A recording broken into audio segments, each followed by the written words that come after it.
I just wanna have a conversation. No, I'm not your type, but baby, listen, I'm just saying. We can rule the world, just me and you, if you quit playing. Won't you take a chance with me and have that conversation? I just wanna have that conversation with you. Come and talk to me.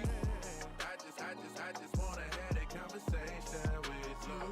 Look, see, we vibing and you know it's true. Baby, what it do? Do for me and I'ma do for you, no doubt about it. Boosie, I'm a Midwest king, looking for myself a queen. Ready to chase a dream with a dope self-esteem. You find it in all I know, and that's for real. You get to shaking that ass on the floor, and I see what's real. No disrespect, I just tell it like it is. Do you ever want some kids? What your ultimate goals? Maybe I can help with those. The mo was broke when he made you a blessing. You looking like a whole buffet, and I need some seconds. You say you had promiscuous ways, that was back in the day. I'll be alive, I say I did it, that shit was a phase. So baby, take this journey with me. You can pick the time and place, this nigga isn't picky. Smile on your face, I know the deal. Sign and deliver after seal. I can see it in her eyes, this one right here for real. I just wanna have a conversation. No, I'm not your type, but baby, listen, I'm just saying. We can rule the world, just me and you, if you quit playing. Won't you take a chance with me and have that conversation? I just wanna have that conversation with you. Come and talk, yeah. I just wanna have that conversation with you.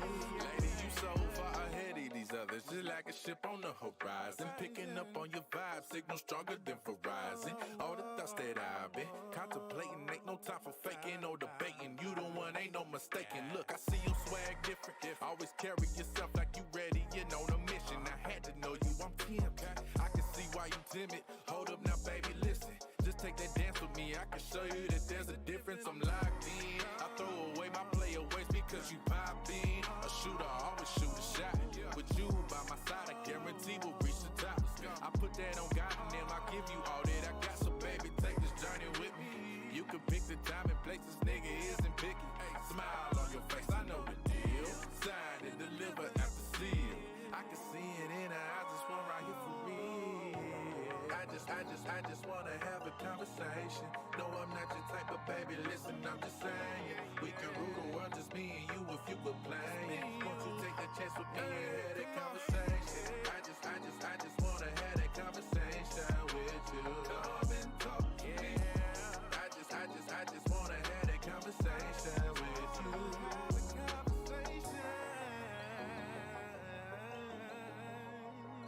Come and talk to me.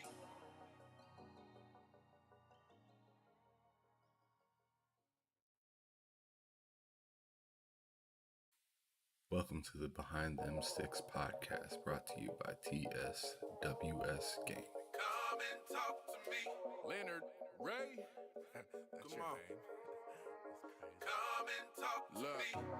I just wanna have a conversation. No, I'm not your type, but baby, listen, I'm just saying. We can rule the world, just me and you, if you quit playing. Won't you take a chance with me and have that conversation? I just wanna have that conversation with you. Come and talk to me. I just wanna have that conversation with you. Look, see, we vibing and you know it's true. Baby, what it do? Do for me and I'ma do for you, no doubt about it. Boosie, I'm a Midwest. Cool. Bam. All right. What up, everybody? Welcome to another fantastic episode of Behind Them Sticks with your boy Ham Solo 05 Gaming on the TSWS Gaming channel on YouTube. I have a fantastic guest with me here today that I'm really looking forward to interviewing. I've actually been waiting to interview him for quite some time, but we had one mishap happen and then a little bit of sickness come through, and now we're here. We're making it happen, and we're making it happen live. But anyways, I want to go on ahead and welcome my guest here today. Goes by the name of Middle-Aged Gamer Guy, but short for MAGG. That's what everybody likes to go on ahead and call him. So welcome to the show, brother. Thank you so much for setting some time aside and coming through here. How you doing? What's going on? And go on ahead and let everybody know, where they can find you and everything like that. Oh man, you know what? It's an absolute pleasure to be here. By the way, this is 6 months in the making, guys. By the way, you better turn your headphones down. I yell a lot. So, anyways, listen. Been 6 months in the making. We're supposed to do it. Things fell apart in the early spring. Then all of a sudden, we're supposed to do it again in the fall, and then we hit September. A day before we were supposed to go live, I get COVID, and I got laid out for about a week, and then now here we are again for the reschedule. So anyways, it's finally happening. We're finally here. We're finally here to talk about stuff. I'm excited to be here.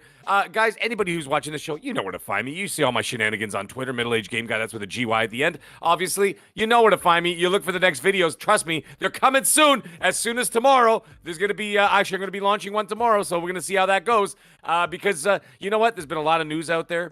And there's been a lot of stuff, but you know what the thing is? And people pressure me, right? Because the videos, they get a lot of hits, right? So they get a lot of views, whatever. And sometimes, like even now, like some of the videos, I'm getting anywhere from like 200,000 to 500,000 views per video. However, I get people pressuring me a lot saying, come on, Mag, you got to do another one. Come on, Mag, you got to do another one. What about this? You got to do a video about this. And I'm like, guys, I'll do one when I think it's funny. When I think something's funny, then I'll do that. But anyways, I do have one I think it's funny, and it's coming tomorrow. So we're going to check. We're going to see all that out. I'm already laughing about it because I already know what I'm going to do, and it's going to be ridiculous. And I got new wigs. I got new outfits. I got new things going on with these videos. So I even bought that horse head, that last video I think you posted on Twitter. And by the way, I almost crashed that Tesla into the ditch, right? Because I couldn't see out of the horse mask. So I'm telling my wife, I'm like, honey, film me as I race off with the horse head on. So I'm racing with the horse head off, and I was like 8 inches from driving the car into a ditch. And I'm like, yeah, that would have been a bad car to drive in the ditch. You don't want to drive one of those in the ditch. But anyways, that's enough of the nonsense. Everybody knows how many cars you want to drive into the ditch, though? No, none, but definitely not a Tesla because those things. My God, my poor brother, Everborn Saga, someone did a hit and run on his Tesla, messed it up real bad, and drove off. Mm-hmm. So yeah, and trust me, those things aren't cheap to repair. So I feel for him. But anyways, enough of that. Let's get into this show, guys. We've got a lot to talk about. One thing I've noticed is Everborn has a real interesting life. He has a lot of stuff that goes on around. Yeah. I remember when I invited him to my house, he had some issues going on with some tenants, and it was just... Oh, I know about that. I know about that situation. It was insane. I saw the pictures. I saw the videos. Same. The walkthroughs, like the virtual walkthroughs of the house. Oh my God, that poor guy. He had to put up with so much crap, but it's okay. He'll be fine now. Sonic Frontiers comes out in about a week and a half. He'll be fine now. All is forgiven. And then you know what the problem is? Then I'm never going to hear him shut up about it for the next 6 months to a year about that game. If that game gets anything above a 7, Lord help everybody that's on Twitter and on a show with that man. He is not going to stop talking about it. But anyways. Well, I'll be right there with him because I know. Me too. I love me some Sega. Dude, I haven't played a solid Sonic game in probably a decade and a half. So, like, come on, man. Give us one that actually is great. That's what I'm looking for. Oh, the shade. All right. Anyways, well, what's been going on as of lately? What have you been playing as of, recent? Well, I started... Okay, this is going to be controversial for some people. I was a huge fan of Plague Tale, the original, right? I love that game. The one with the rats, in case anybody didn't know what I was talking about. So I played that one. I like whatever. So the second one, I've really been looking forward to the second one. I played about an hour of it, and I'm not gonna lie to you, man. I can't do it. I can't do it, and it's not because the game's not good or that it doesn't look good or play. It's the frames. I can't deal with it. Fair enough. You know what? It drives me nuts when you pan the camera around. It's like I'm having a stroke. It's like, like it hurt. Like it literally, I swear to God, I know it sounds melodramatic. I'm being a little bit of dramatic, but I got to tell you, when you swing that camera around, and you got to do a lot of it, right? Because, you have to look out for, it's basically a stealth game. It's kind of like The Last of Us, right? You're looking out for enemies, and you're crawling in the tall grass and all that stuff, right? So it's kind of the same idea as like a Last of Us.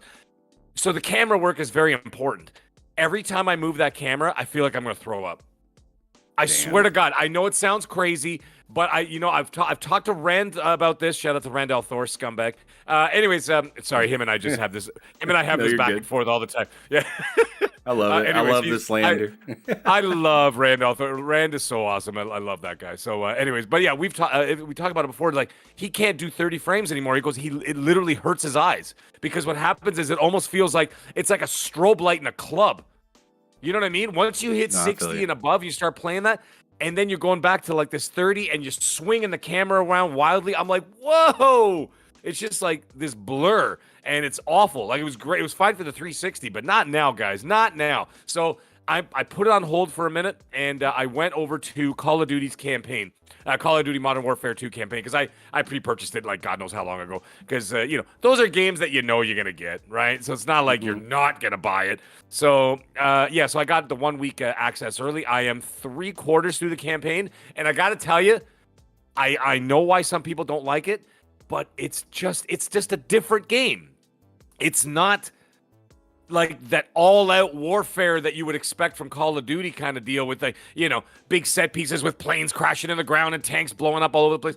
It's more like a modern warfare espionage game, like a Black Ops, like a real Black Ops kind of idea, right? So there's a lot of stealth missions and things of that nature. So I actually am really enjoying it because I'm a stealth nut. Sorry, that's a big thing for me. So, anyways, loving the campaign.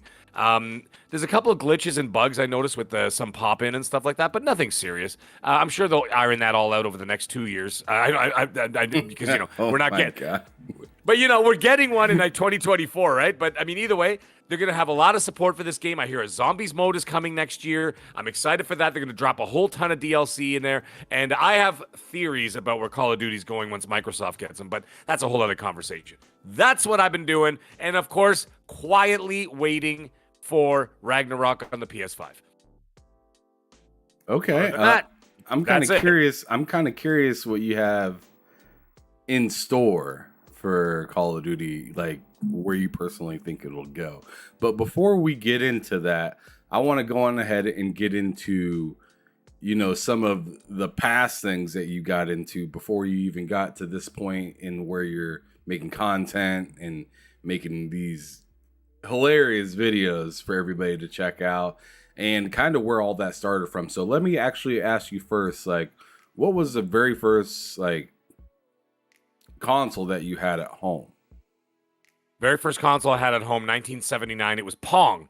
And I mean the real Pong, like the Pong with that was made with the wood, with the knobs on it. So you had to turn the knobs back and forth, and there were there were 3 settings for it. There was tennis, hockey, and handball, and that was it. And so there were 3 games in one, and that's all you could do with the thing. Like, there was there were no cartridge spaces or anything like that. It was literally just Pong. So you turn the damn thing on, and you had to stick it on with those brass forks in the back of the TV, and you had to literally screw it in with a screwdriver. There were no plugins, kids. There were no USBs. There were no not even the other ones, the composite cables. None of that.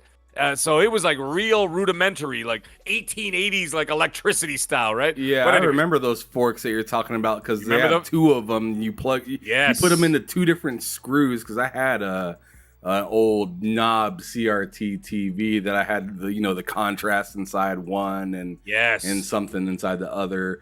And I had to pull out the volume switch to turn on the TV. Yeah, that's right. That's right. That's right. Yeah, you have to pull the damn thing out. Yeah, I remember that. So that's basically what I had to start. And then, well, if you want to call that a console, we'll call that a console. But then, shortly after the actual first console we had, console that most people would recognize, was the original Nintendo Entertainment System in 1984. Oh, snap. The 1984.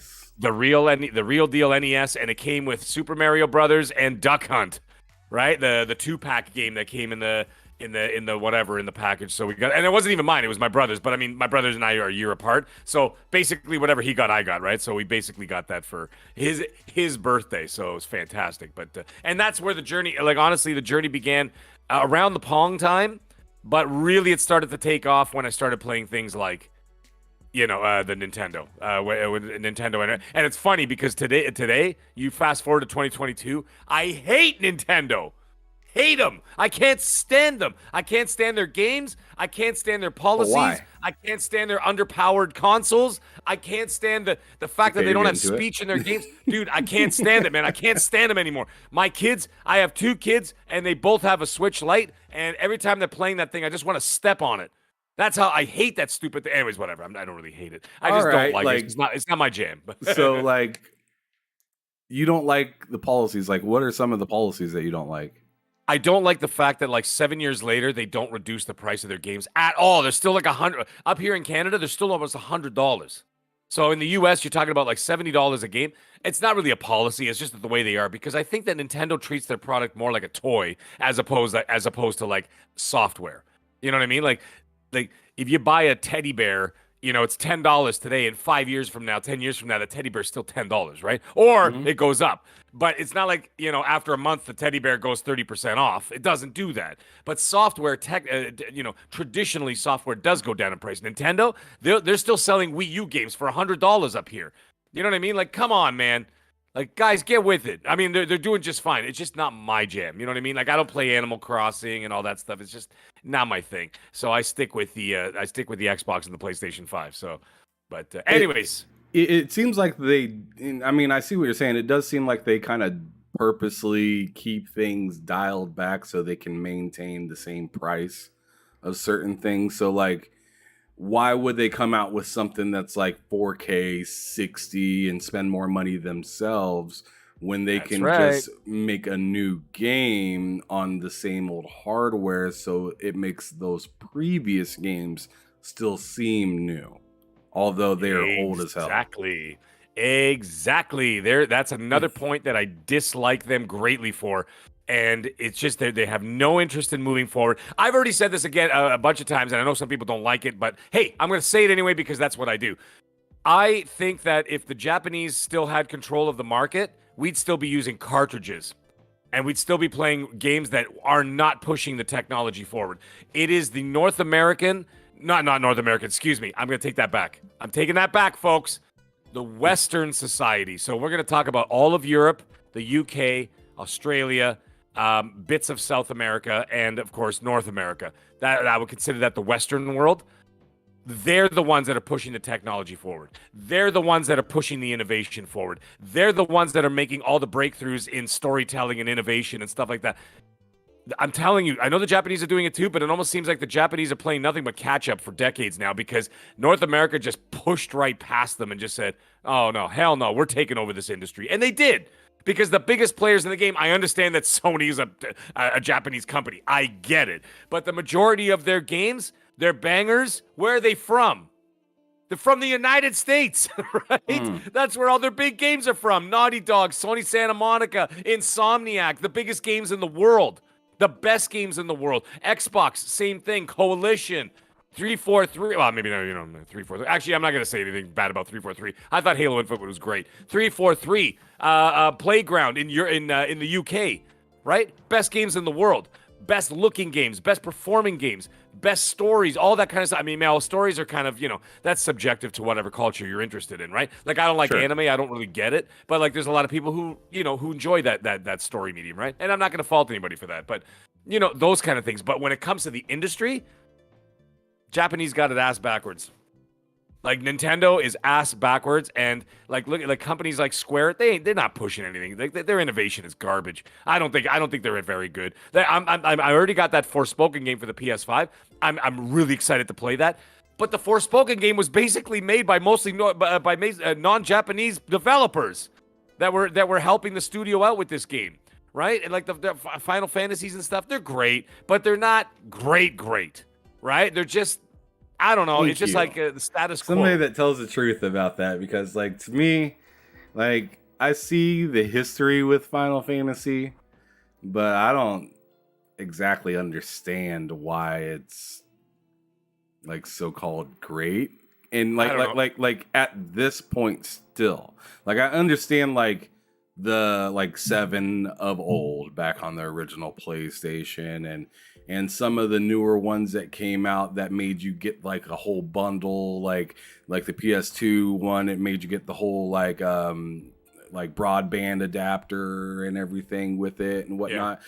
So I understand that, but like when they redid 7 and everyone was like drooling for it, yeah, I didn't see it and was like this is something to drool over. And I even have the game. And I played, and I've played some of it. I'm not going to act like I beat it and I have this stuck up opinion. But I played it, and I don't exactly see how this is like a GOAT type game. No, like, no. Maybe the name is a yep. GOAT type name, but it's gameplay is just kind of boring. I played the first Final Fantasy VII. I finished it on the original PlayStation way back in the day, right? So I didn't have any interest, but I'm like, oh, it's on PS Plus. Let me try it. Yeah, I played like half an hour of it and I turned it off. I was just like, this is nothing special. And I will take one thing though. Capcom with the Resident Evil series, Capcom is definitely in that respect doing some great work with the Resident Evil series because they know that's their bread and butter, right? And they know that their market is the North American market basically, or the Western market. Now I should say, I said it again. See, that's the arrogance, the North American arrogance. I got to get it out of my head. The Western culture, right? Of like I said, Europe, North America, and all that stuff. The UK. They're the ones who are playing Resident Evil. Yes, they're playing them in Japan, obviously under the name Biohazard, whatever. But it's just like those games are great. But like everything else, I look at Street Fighter 6, looks like Street Fighter 5. Street Fighter 5 looks like Street Fighter 4. Like it looks like, you know what I mean? Like it just they just don't. They're just not. Final Fantasy 16 looks like Final Fantasy 15. And I'm just like, it's just not doing anything. Compare that to. I know I make fun of the Sony guys a lot. Compare that to like The Last of Us. Compare that to God of War, Ragnarok, or even the original. Compare that to Rockstar Games, Red Dead Redemption 2, something like that, which still stands as one of the most like stunning games you've ever. Not just the visual quality, but like everything about it. The gameplay, the rope physics in that game, where you could lasso somebody and they end up shooting themselves or something like that. I know, it's crazy. Like you don't see that in those games. And you could see the difference, you know what I mean? And so you could see that, like I said, the Western gaming culture has completely overtaken the Japanese culture. But like I said, if the Japanese could get away with it, we'd still be playing cartridges right now. And guess what? It's 2022, and the Switch is still using cartridges, and they're the size of my teeth. Ridiculous. All right. Sorry, got worked up there. So that was a very passionate take about Nintendo from the middle-aged gamer guy. Yeah. But anyways, let's go ahead and press forward a little bit. So the first main console that you had at home was the NES, but where did you move forward from there? Interesting question, because actually after that, my dad, he wasn't a big fan of having the consoles in the house because we were doing that a lot, as you can imagine, right? Especially with kids who are like, especially with me. My brother like played it a lot, but like not the way I did. I was I knew from that age that this is what I wanted to do.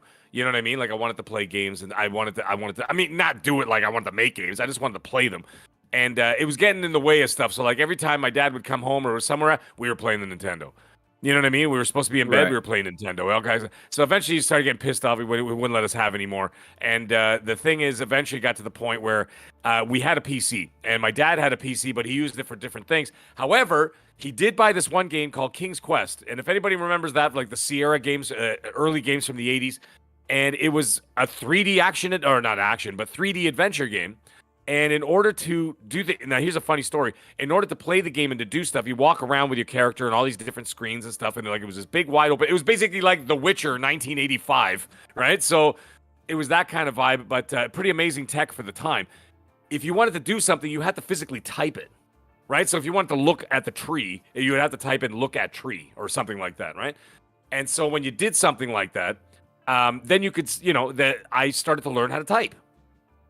And the funny thing is, to this day, that's how I type, is the way I learned from King's Quest. So I think my dad was trying to sneak in some like education in there, right? Instead of like mindless like button mashing, he was kind of, so we played, but you couldn't get rid of it. You couldn't get rid of us, So what ended up happening is when we were at school, we used to trade on floppy disks, like these downloaded versions and these bootleg versions of like Double Dragon and all these other games. And we used to trade the disks with each other. We used to copy them onto our hard drives at home and pass them around the class, right?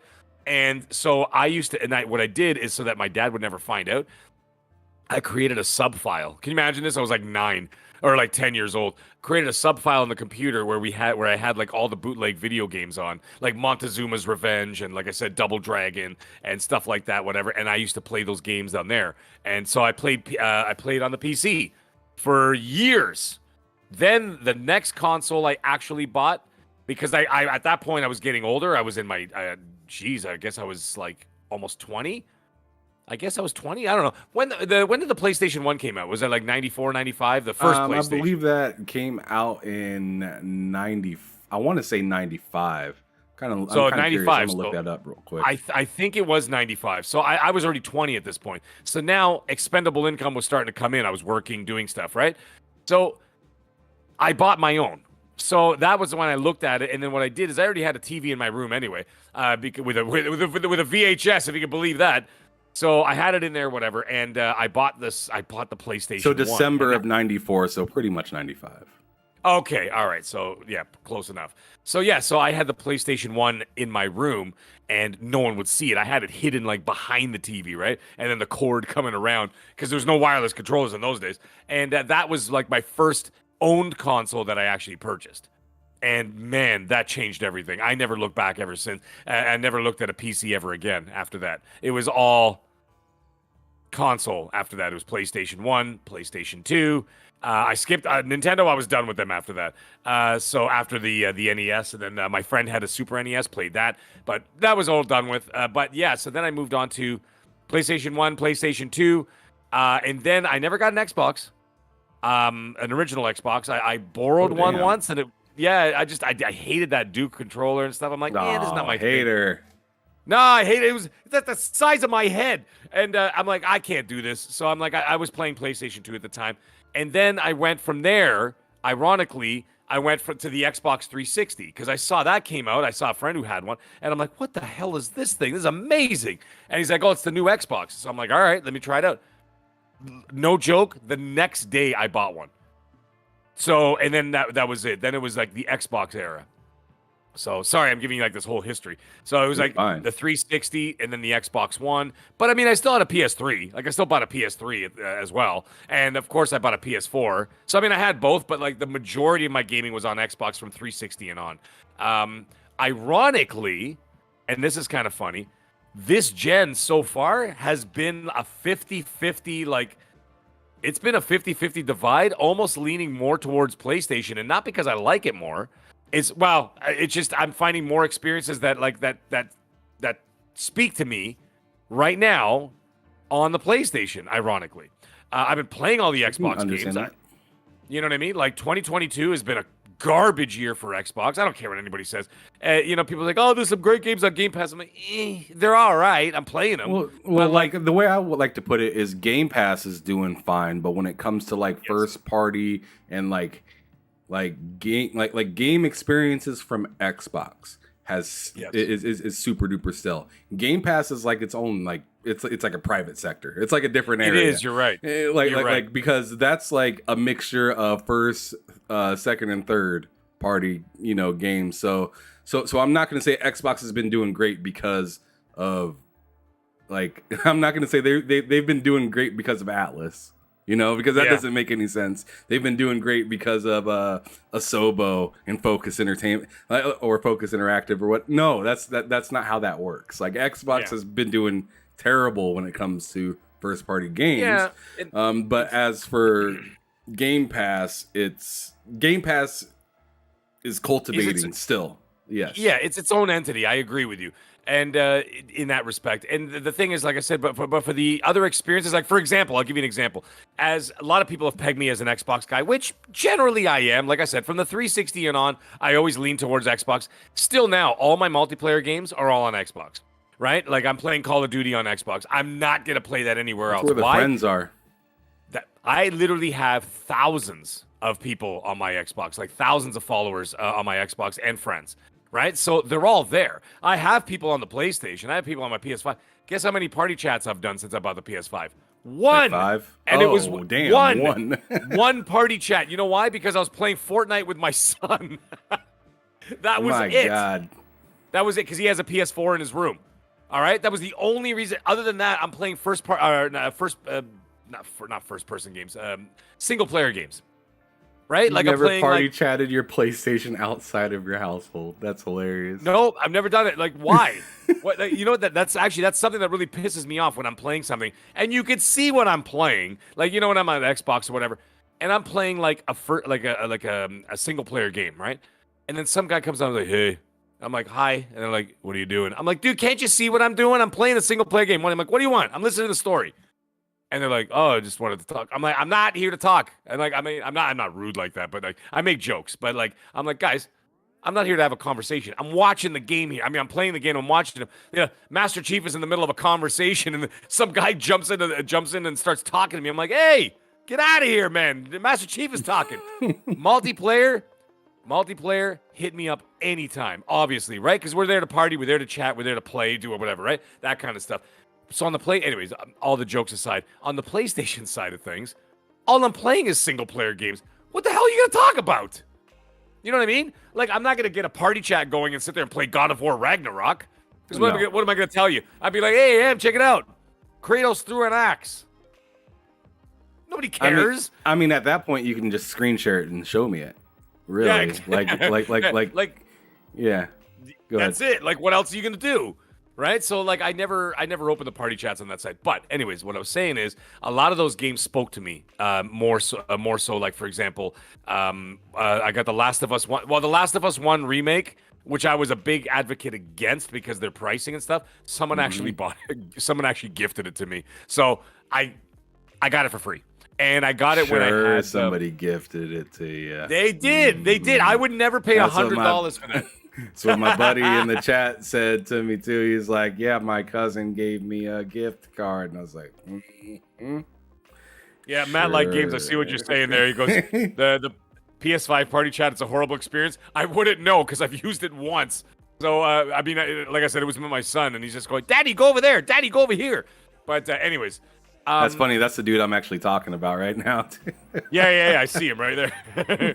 So the thing is like you look at the like I said, those games are speaking to me. Miles Morales, loved it, right? Fantastic I love the 2018 game. Spider-Man. Yeah, Ghost of Tsushima, whatever. I played that. I platinumed God of War on the PS5. I platinumed Miles Morales on the PS5.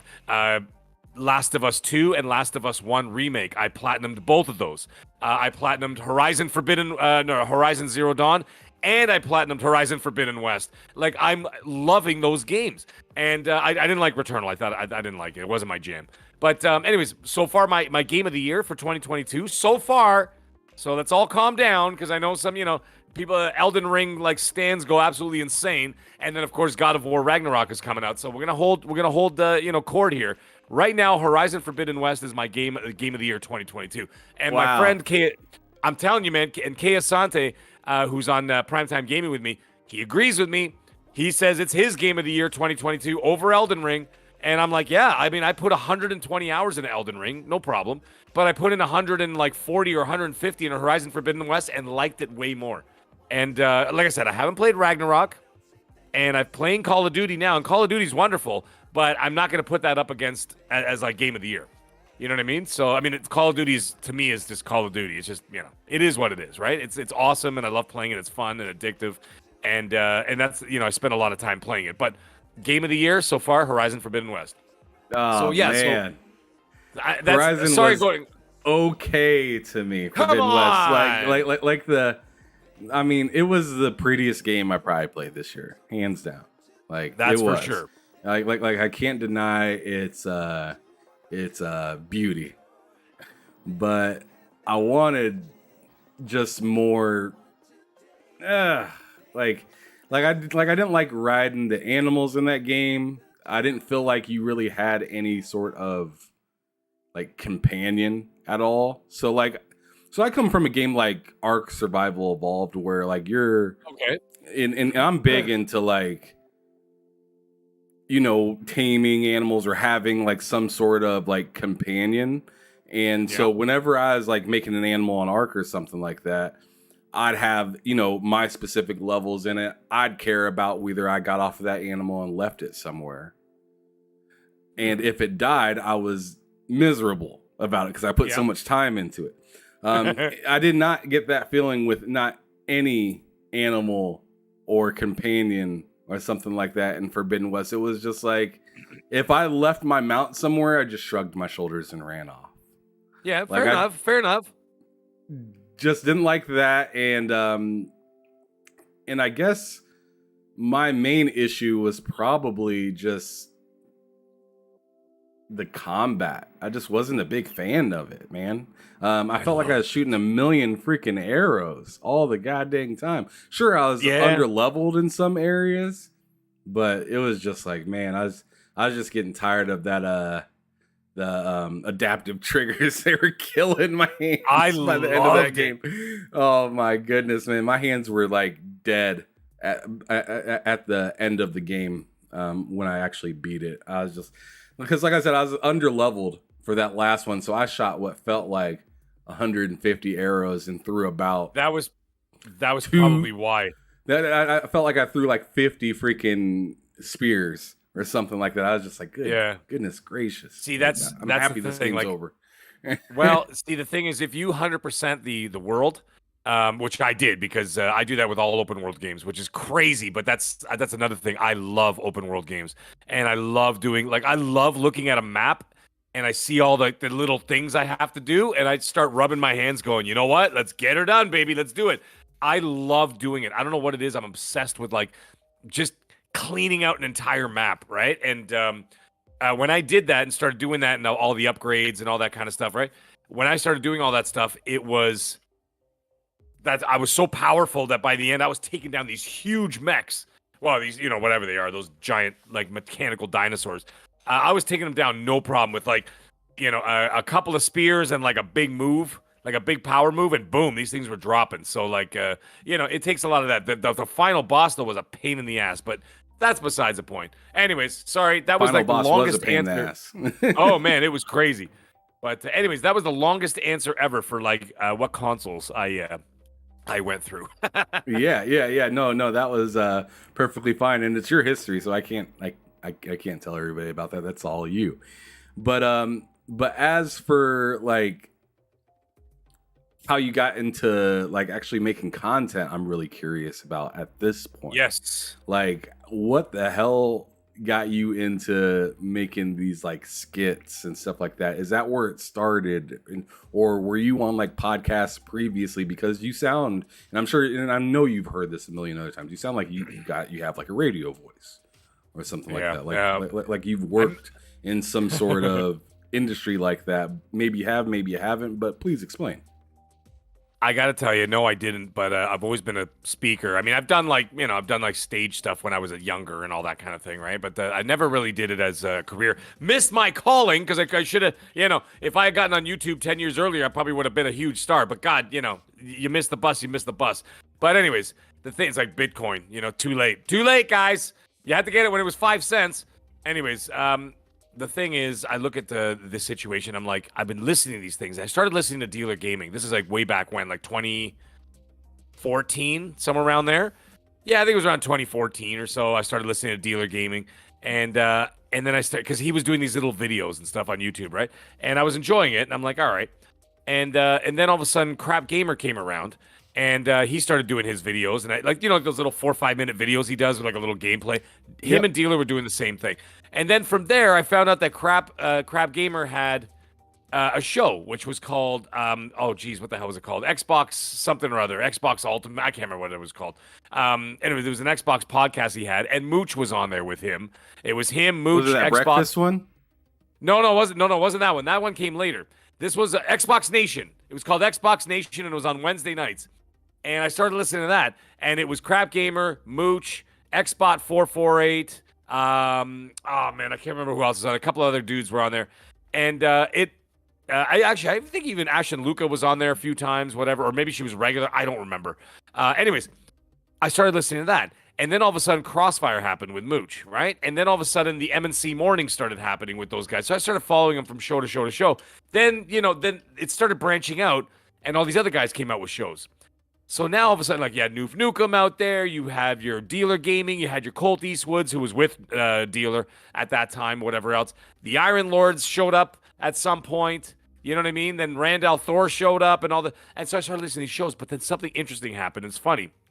I'd be in the shower getting ready for work, whatever. My wife would be like in bed or whatever, because we had different schedules for work, right?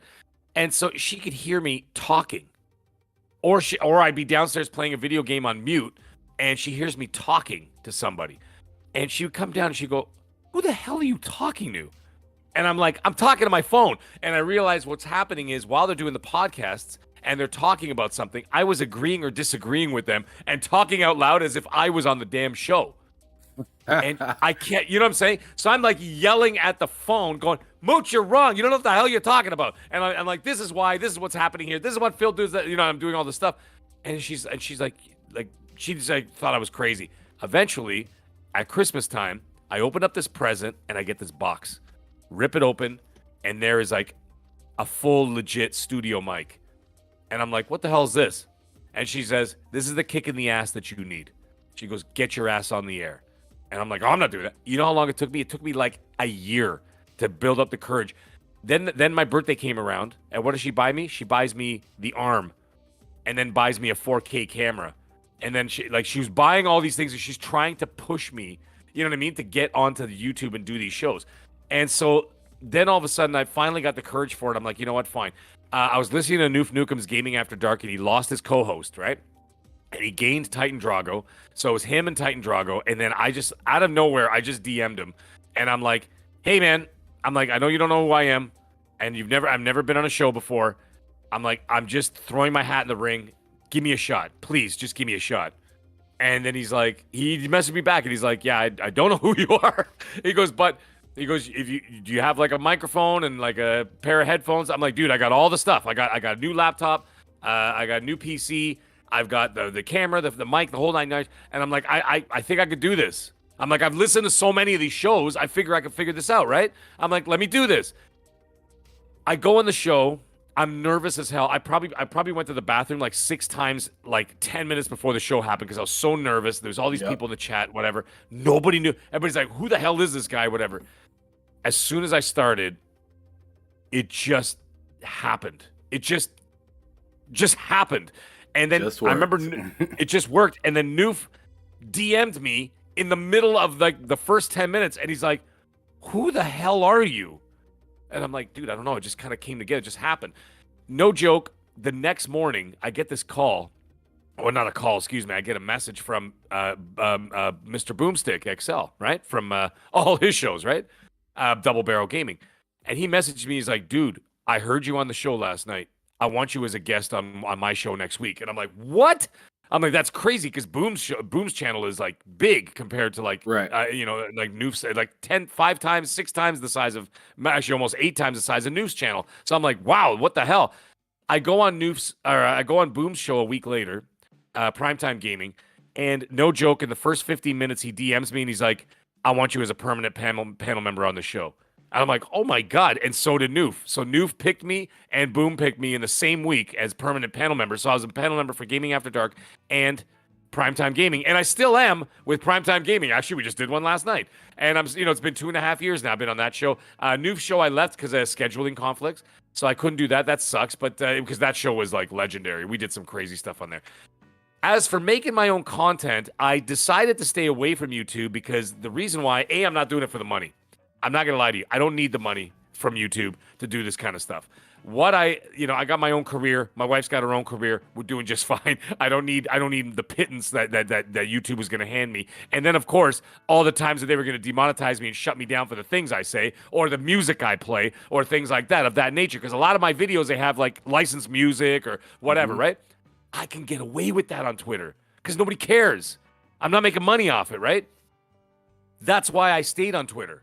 I stayed on Twitter as a Twitter personality because I'm not interested in, I'm on YouTube like at least 2-3 times a week, which is funny, but not my own channel. So I'm a YouTube guy. I'm a media influencer, apparently, that they've used that name before, but I don't do any content on YouTube. I'm not interested in it. So I do all my content on Twitter. The reason why I started doing what I'm doing is because for years and years and years, whenever somebody bothered me or pissed me off at work, for whatever reason, I would, the next day or even the same day, I would make fun of them. So I would almost do like a skit at work because I'm an executive chef.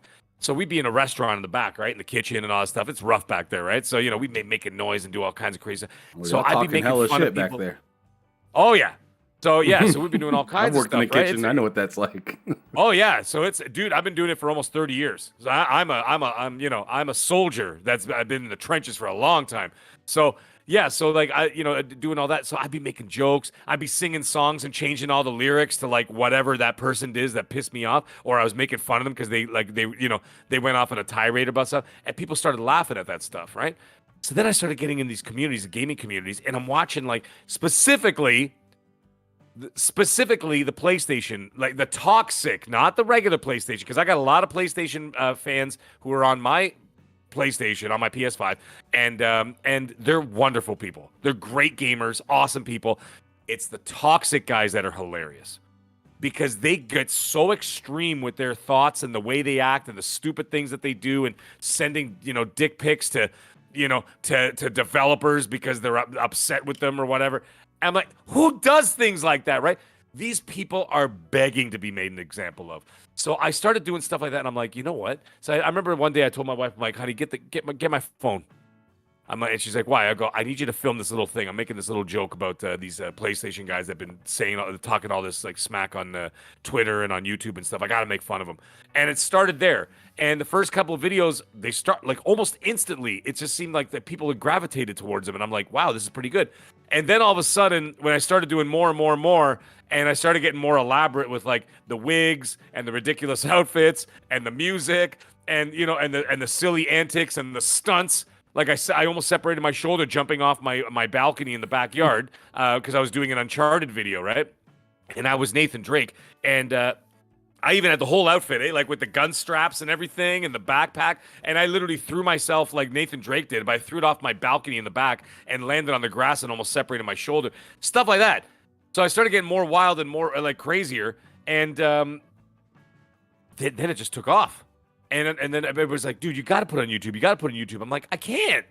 I said, because I said the music that made that video, I'll get demonetized and shut down for that. I'm like, I'm not interested in any of that stuff. I just want to make people laugh and have a good time. You know what I'm saying? And then be part of the community. Maybe I'm not always a jolly fellow. Sometimes I get really upset with certain things, whatever, and I get real serious on a show.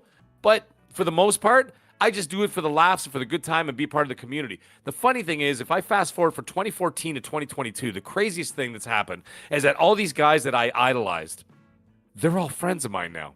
That blows my mind. Because, like, to me, those guys are the rock stars. Those guys were the rock stars to me. They were the ones that I idolized. They're the ones I listened to in the car while I was driving around. I wasn't listening to Howard Stern. I wasn't listening to talk radio. I'm listening to Dealer Gaming and Crab Gamer. You know what I'm saying? I'm listening to those guys. I'm listening to the Iron Lords when I drive. My parents live an hour away. I listen to the Iron Lords podcast to and from. My wife in the car, my kids in the back, and they're all listening to Iron Lords with me.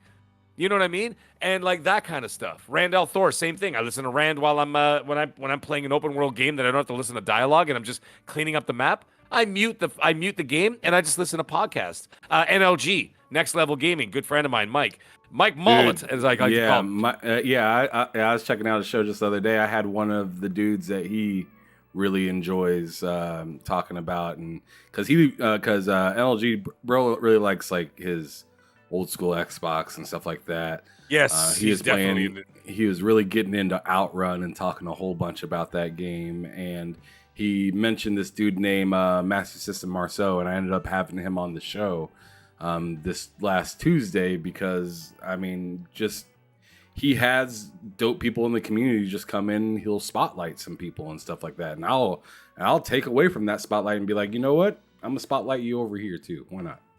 Yeah, he's great. Mike Mullis is awesome. I love his show. I love all the other guys in the show, Fastback and everybody else, and Peter. They're amazing guys. And then of course their whole family, right? Because he's got the Gamers United Guild, right? So there's like all these different channels all in one conglomerate. 108 Dragon, good friend of mine there. Lemon from New York, and those Lemon's boys dope. And like. Yeah, I love Lemon. I've done a bunch of shows with him. He's great. He has that passion. That he does, man. He has that passion. Yeah, 100% passion. He ain't fucking around. No, he's wonderful. I love him. He's great. So he's fantastic, and like all those guys. And but now the funny thing is, like I said, all these guys that I'd idolized, they're friends with me now. You know what I mean? Like, you know how crazy it is that Mooch, like I talk to Mooch like once or twice a week. That guy was like a rock star to me in like 2014, 2015. I'm like, I want to be that guy. or whatever. I want to be part of this. I mean, man, it'd be so awesome to be part of this. And now I'm like friends with these guys. I look down and like from all sides too, eh? Like I'm friends with all the mooch and crap, and Enrico, Jesus Christ, Enrique Brap. from Brap, and like Colt Eastwood and Gaz are my friends. And I got actually funny, Lord Cognito just added me on Discord. You know what I mean? Like all these guys. I've done shows with King David. I've done a couple shows with him. Everybody you can think of. Obviously, Mr. Boomstick and Noof and everybody else, and Dealer. Right. I've done shows with all these guys, and I'm like, I can't believe this. It blows my mind. And what's going to be even crazier is that we're all going to E3 this coming year in 2023, right? We're going to E3 together. I should be there as well, so I hope to get to meet you Get there. out of here! That'd be dope. Of course, Yeah. I'm gonna. Well, we all got to stay in contact because no joke, there's like 30 or 40 like YouTubers all going down.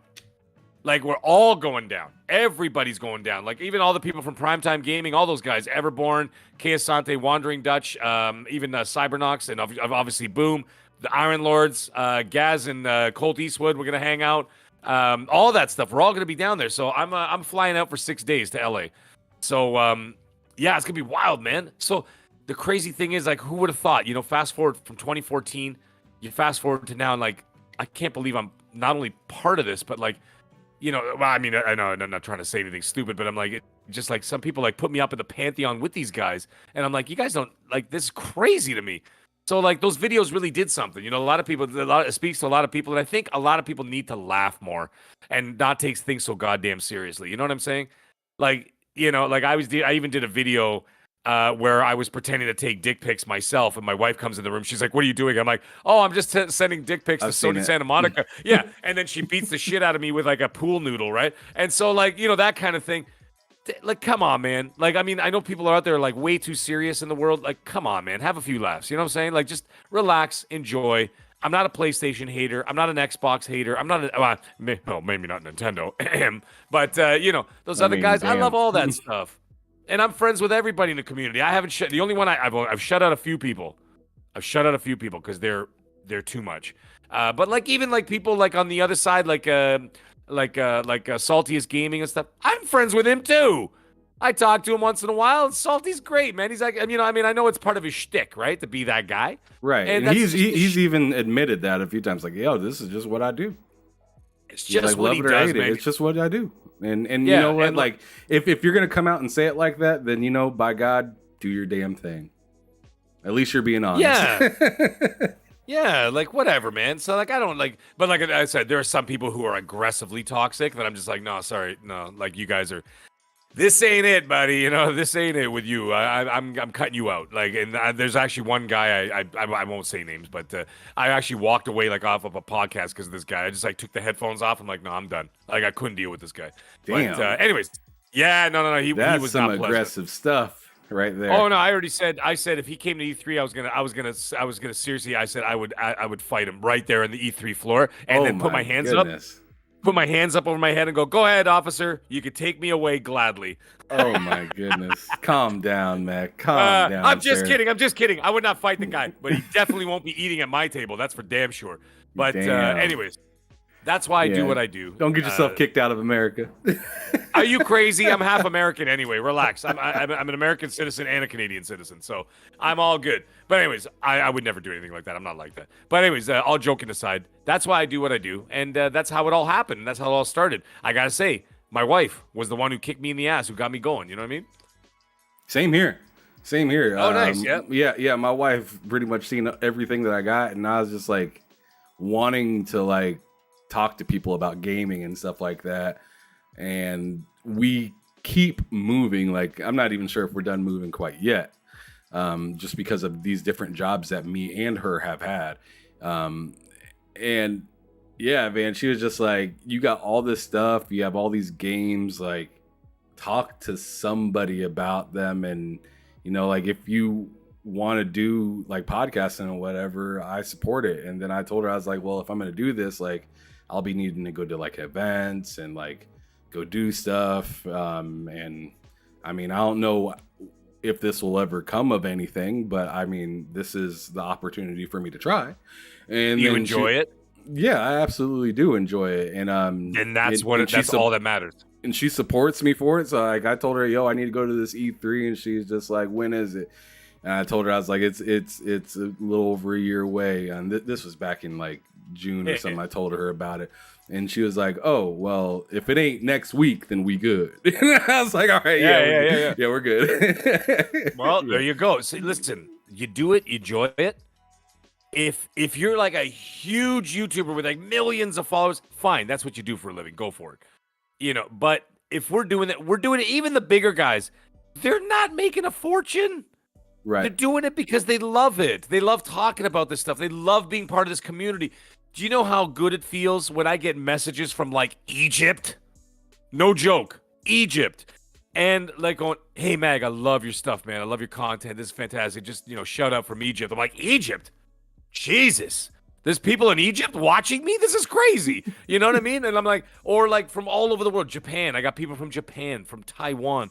Like all over the place, Thailand, people hit me up from all over the world, South America, wherever you could think of, all over Europe, UK, and it's just amazing. You know what I'm saying? Like, and that just to be able to like reach people all across the globe like that that's just an amazing thing to me, that you're connecting to people, right? And all these different ways. And it's not like a negative way. That's something I would never do. I would never want to connect people and bring people together with negativity. I just want positivity. Like I said, I want to it blows my mind that I got people all over the world laugh at my stuff. You know what I mean? Like that's crazy to me. I'm like, wow, I can't believe that people 10,000 miles away are laughing at my jokes. I don't get it. I'm like, that's crazy to me. It's not like, my wife on the couch laughing at my joke or something, right? It's like it's you know what I mean? So that's all that matters. And if you do what you're doing, you love doing what you're doing, then continue doing what you're doing. You know what I mean? This is obviously your passion, my passion, outside of what we do. You know what I mean? Like my career is my career. And obviously I love doing it because I've been doing it for almost 3 decades, right? And I'm very successful at it, if I may say so. And so, I do what I do and whatever, and I've made a very good career out of it, where I'm not flipping burgers for minimum wage. You know what I mean? I made a major career out of it. Now I work for a corporation. It's a whole different ballgame now, right? And now I'm in charge. Now I'm the big boss. So, I love what I do in that respect too. I love doing that. But the minute I step out of that, this is what I'm doing. You know what I mean? I'm playing games. I'm part of this community. I mean, outside of family, you know what I'm saying? Like, my kids and all that. I'm just talking about, like, in terms of hobbies and what I enjoy to do outside of my family. The minute I step out of work, I do my exercise, do whatever the hell I got to do, whatever, and I'm straight to gaming. You know what I mean? That's what I'm doing. And that's what I love to do, whether I'm talking about it, whether I'm actually doing it, whether I'm talking to people. I know I was making jokes at the beginning of the show telling people to leave me alone during single-player games, but, like, for the most part, I'm in there, I'm talking to everybody. I would never shut anybody out. I would never turn anybody away. I never tell anybody to get lost. Anybody wants to talk to me, you talk to me anytime. You know what I mean? You want to hang out? You want to do something? You want to play a multiplayer game? Let's do it. You know what I mean? That kind of thing. And so, like, that's what I love to do outside of, like, what I do in my career. So, like I said, can't wait to see you. I'll see you at E3. I'll be there. Hell yeah, You won't man. miss me. You won't miss me. It'll be impossible. You'll probably hear me from across the damn, the convention center. You'll be like, shit, is that Mag over there? Like, you're going to hear, I'm going to be like 200 yards away. You're going to hear me yelling at somebody. So, and actually Mooch is coming too, apparently. So can you imagine the two of us together? It's going to be, I'm going to have to dive into the conversation to get any damn words in. Oh my God! Can you imagine between myself and Mooch sitting at a bar in like Sunset Strip, the two of us trying to get anybody trying to get 3 words in that conversation? If Pong Soul joins, and I'm just gonna walk away. Pong Soul, that scumbag. Where is that guy? You know what? I swear to God, I think he trolls me on purpose every time I'm on a show. And you know what Pong is? Pong is like one of the most involved guys in the business, right? In the community, he's on like every show you can imagine. Every time I'm talking, there's Pong in the chat totally just shredding what I'm saying. And I'm like, I swear to God, he's doing it on purpose. Right. And so, it's like he's trying to get a rise out of me. But yeah, Pong's great, man. I've done a ton of shows with that guy. God, I think I've done like probably I think I've done a dozen shows with him. So yeah, it's crazy. Yeah, Pong is a fantastic guy. I love his energy. He has really good, positive energy. Yes. And he makes you excited to look out for something. I mean, he has so many damn things to look out for, though, too. So just pick one, I guess. But So you just got done talking about a whole lot of memories. So I just definitely got to bring up like what was like the most memorable moment within gaming for you in particularly. It doesn't have to be like in podcasting. So when your wife gave you your microphone or anything like that, but like what is like a moment that like solidified like, hey, I am a gamer. This is what I am, and this is how I fuck around. Like this is what I do.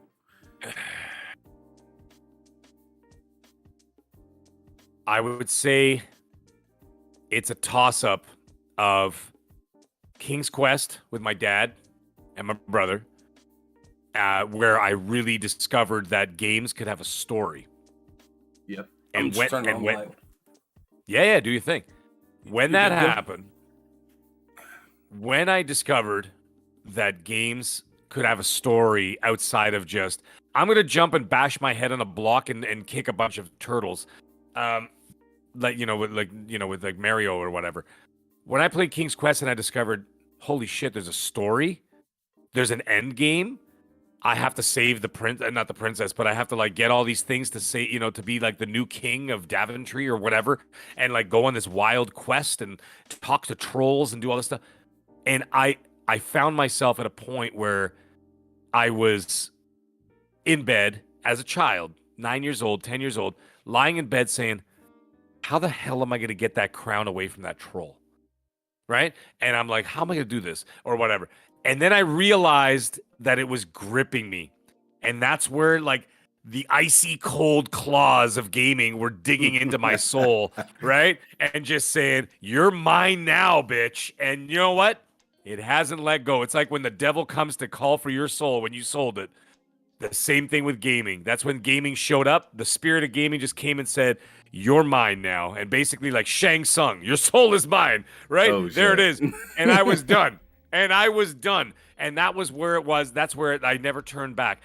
However, the most amazing experiences also happened on the PlayStation 1 when the very first time I turned on Tomb Raider and Resident Evil. That's when I realized that King's Quest just did 5 lines of coke and then injected themselves with steroids and just went, you want to see adventure? Check these pipes out. And that's when I was like, whoa. And then Resident Evil and the original Tomb Raider just blew my mind. And I was like, this is it. This is what I've been waiting for. The big orchestral scores, right? First time ever, right? That you ever got orchestral scores was on PlayStation 1 in stereo sound because they were on CD. Right? Mm-hmm. And that's where that all happened. So good. Just turning on the PlayStation. You like I don't know if maybe you were like me, maybe not. But bro, I made sure my stereo was on point before I hit the power button. Yeah, you made that the opening scene. The bass would kick. Yeah. The room would rumble. Yep. Everything would turn flashing white, and then it turned black with the PlayStation symbol. And it was just it felt magical every time. And then eventually, when games started to get bad, like when games started getting scratched and stuff like that, and I'd throw it in, I'd be really anticipating that black PlayStation sign because that means the game worked. You remember that? you be putting it on, and you're going, "Oh my god, work!" And then the black screen, you go, "Yes!" That means the game was loading. Yep. Yeah, I wore the shit out of Spider-Man. Remember Spider-Man 2 on the PS2, I think it was, or PS1, whatever it was. The PlayStation 1, yeah. Is it the PlayStation 1? Yeah, because like the same versions like came out for like the N64. So this was Spider-Man 1. The Spider-Man 2 had that special cheat code in it, Eel Nats, which was Stan Lee spelled backwards.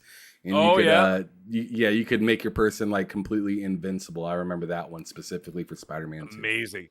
Well, there you go. Like I wore out the disc on that thing because I played it so much. And you remember in those days there were no platinums, there were no achievements. Nope. You know, because now when I get a platinum, I'm done. You know what I mean? I've done everything. Your memory card was your achievements.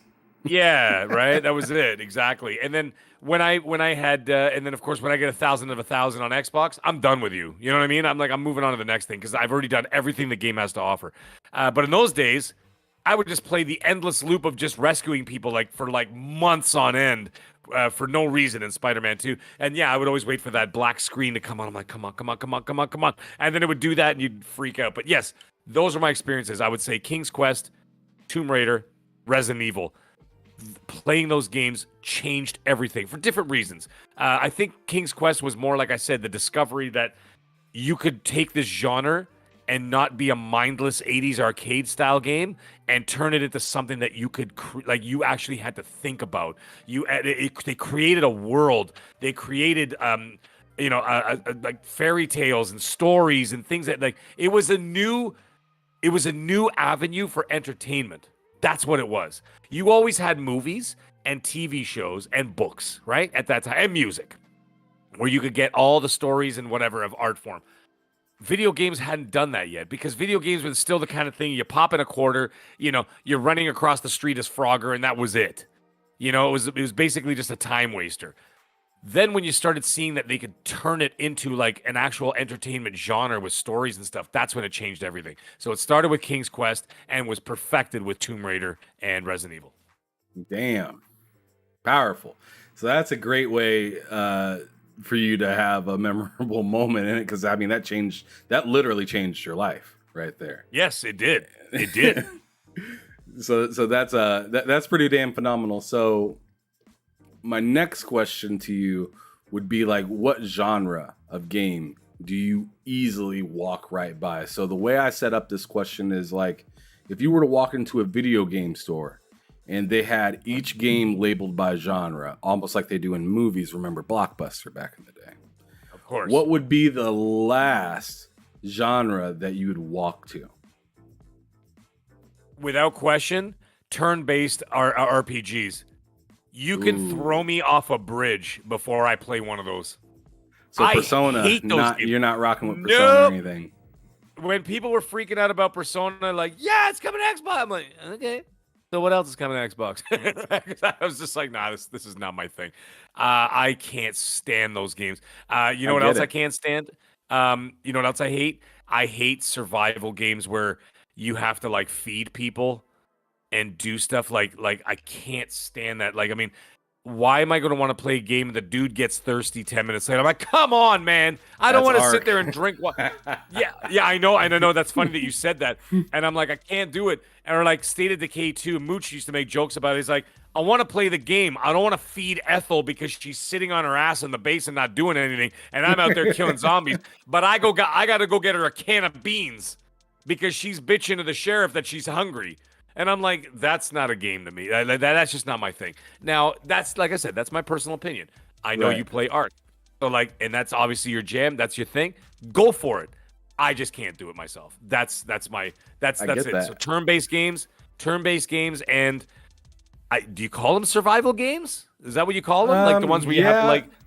Yeah, so, like, Ark is technically a survival game in, like, the action-adventure space. I like action-adventure. I just can't deal with the simulation stuff. Like, ugh. There is a whole lot of different survival games, though, that are a little bit different. Like, what you said, State of Decay is way different than like an Ark or something like that. But yeah, I mean, I agree with you 100% on the turn-based parts. The survival's kind of super hit and miss because there's so many different types of them. But turn-based, they all, and I mean, let me know if I'm wrong, but a lot of them feel the same. Yeah. It's just like a new animation compared to compared to a different game. The only thing that can really grip me in a turn-based game is a good story. So right now I'm messing with Persona, and the story is phenomenal. That's literally the only thing that kept me playing the game, and I'm still working on it. And the turn-based is fairly fast-paced, which is nice compared to because it's your turn and their turn and your turn and their turn, and if that takes too long, I'm ready to turn it off. But yeah, it seems to be pretty fast-paced. There's just the game is so deep that the further I go, the deeper it seems to get. And I'm not gonna lie, some of it kind of turns me off a little bit because I'm just like, all right, how deep is this shit, man? Because like this is turning into work more than it is fun. You don't want a game to make it feel like you're working. When I go down to sometimes I'll tell my wife, I'll be like, I'm going down to the lab. I got work to do. I'm just joking, but I mean, like, I don't feel like it's a chore. You know what I'm saying? So, like, Right. when I say I'm going down to the lab to go, because I got work to do, that means that I'm in the middle of wiping out a map, right? Like, I'll take a Witcher map and all those question marks. Trust me, they're gone in like a couple of weeks. I will crush entire open world maps, and I love it though. But when there's a game where I feel like I'm working. And I don't mean like working, like it just I just like, oh my god, please stop. Right? Like that's where you're just like, nah, I'm not gonna fight the game. So now I've got to an age now. I'm 47. I'm turning 48 in a couple of months. Listen, I don't have time to fight games to try and finish them if they're not gonna do my thing. So I'm a lot more selective with what I get. Because I'm not just gonna go out and buy every single game. I mean, unless it's on Game Pass, I'll try it, whatever, right? But like, I will be very careful and I will handpick what games I want to buy because I know I'm not gonna waste my time with them, right? Like this fall, I bought Call of Duty, obviously. I bought God of War. I bought Callisto Protocol for December. Dead Space I already pre-bought. I got the DLC for Resident Evil Village. Those are the kind of games I like, right? And Forspoken. I already got Forspoken bought for PlayStation 5 as well. And Hogwarts Legacy because I'm a huge Harry Potter. Yeah, no, did I not say Ragnarok? No, okay, so Ragnarok. Actually. I didn't? Holy shit. It's probably because I already purchased it and it's already pre-downloaded. Ragnarok I already got. Hogwarts Legacy because I'm a huge Harry Potter fan. So that's it. But like there's a whole bunch of, but what about this? I'm like, I'm not going to buy it because I'm not sure. You know what I mean? I will wait on games like that, other games or whatever. I'm not 100% sure. I don't think Redfall, for example, on Xbox, I don't think I'd buy it if it wasn't on Game Pass. Because it's not, like, I'll play those games, but they're not really, I don't like playing, like some of these 4-player co-op games. The only ones I like playing like that are... that much? No, I love looter shooters. Hold on, don't get me wrong. Like Borderlands. But like Back for Blood, I thought sucked. I agree. Did nothing for me. Yeah, Left 4 Dead 1, great. Left 4 Dead 2, take it or leave it. Those kind of things. I didn't care about those games either. No, they were not very good. I didn't like it. And Redfall just seems like a Back for Blood with vampires. And I'm like, maybe I'm wrong. And I will play it obviously because I'm hoping you're wrong. But like I'm saying, I hope I'm wrong too. But I'm like, I have a more discerning taste these days because, like I said, I don't have time to devote like I used to. Like sitting around and playing 8 hours a day. I don't have time for that anymore. I got a lot on my plate. No pun intended. But and between family and work, so like I will pick games that I only love, and so like I won't mess with any of those games. So turn-based and like the survival stuff, I don't even waste my time because I don't have the time to do it. I'd rather just like the limited time that I do have, I'd rather play something that I absolutely love.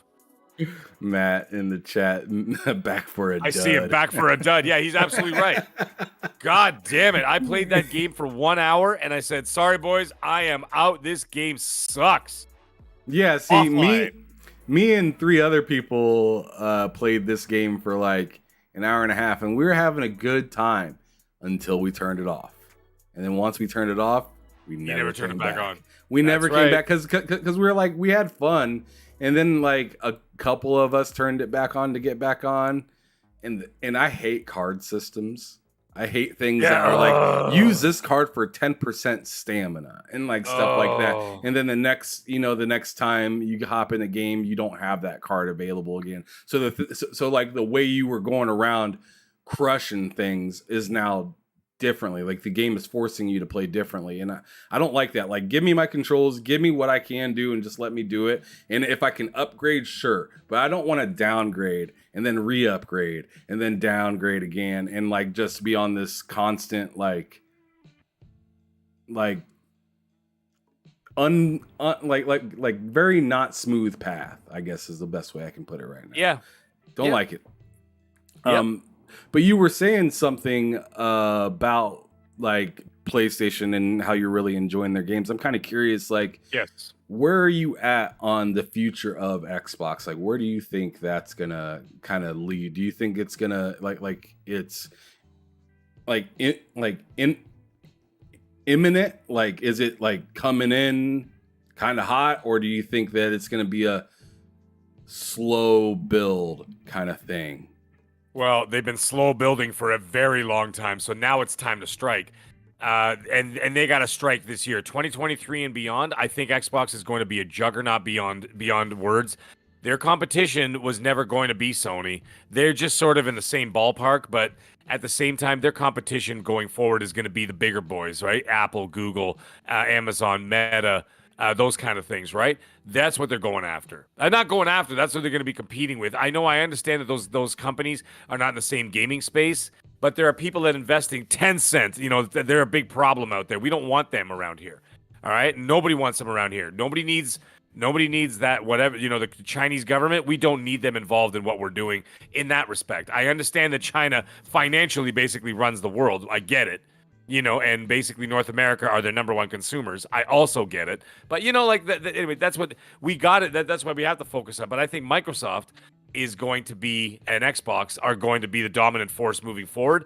Sony's not going to take it lying down, and they're going to make a ton of money, and they're going to continue to do so. But I think in the service respect and in the engagement numbers, Xbox is going to dominate.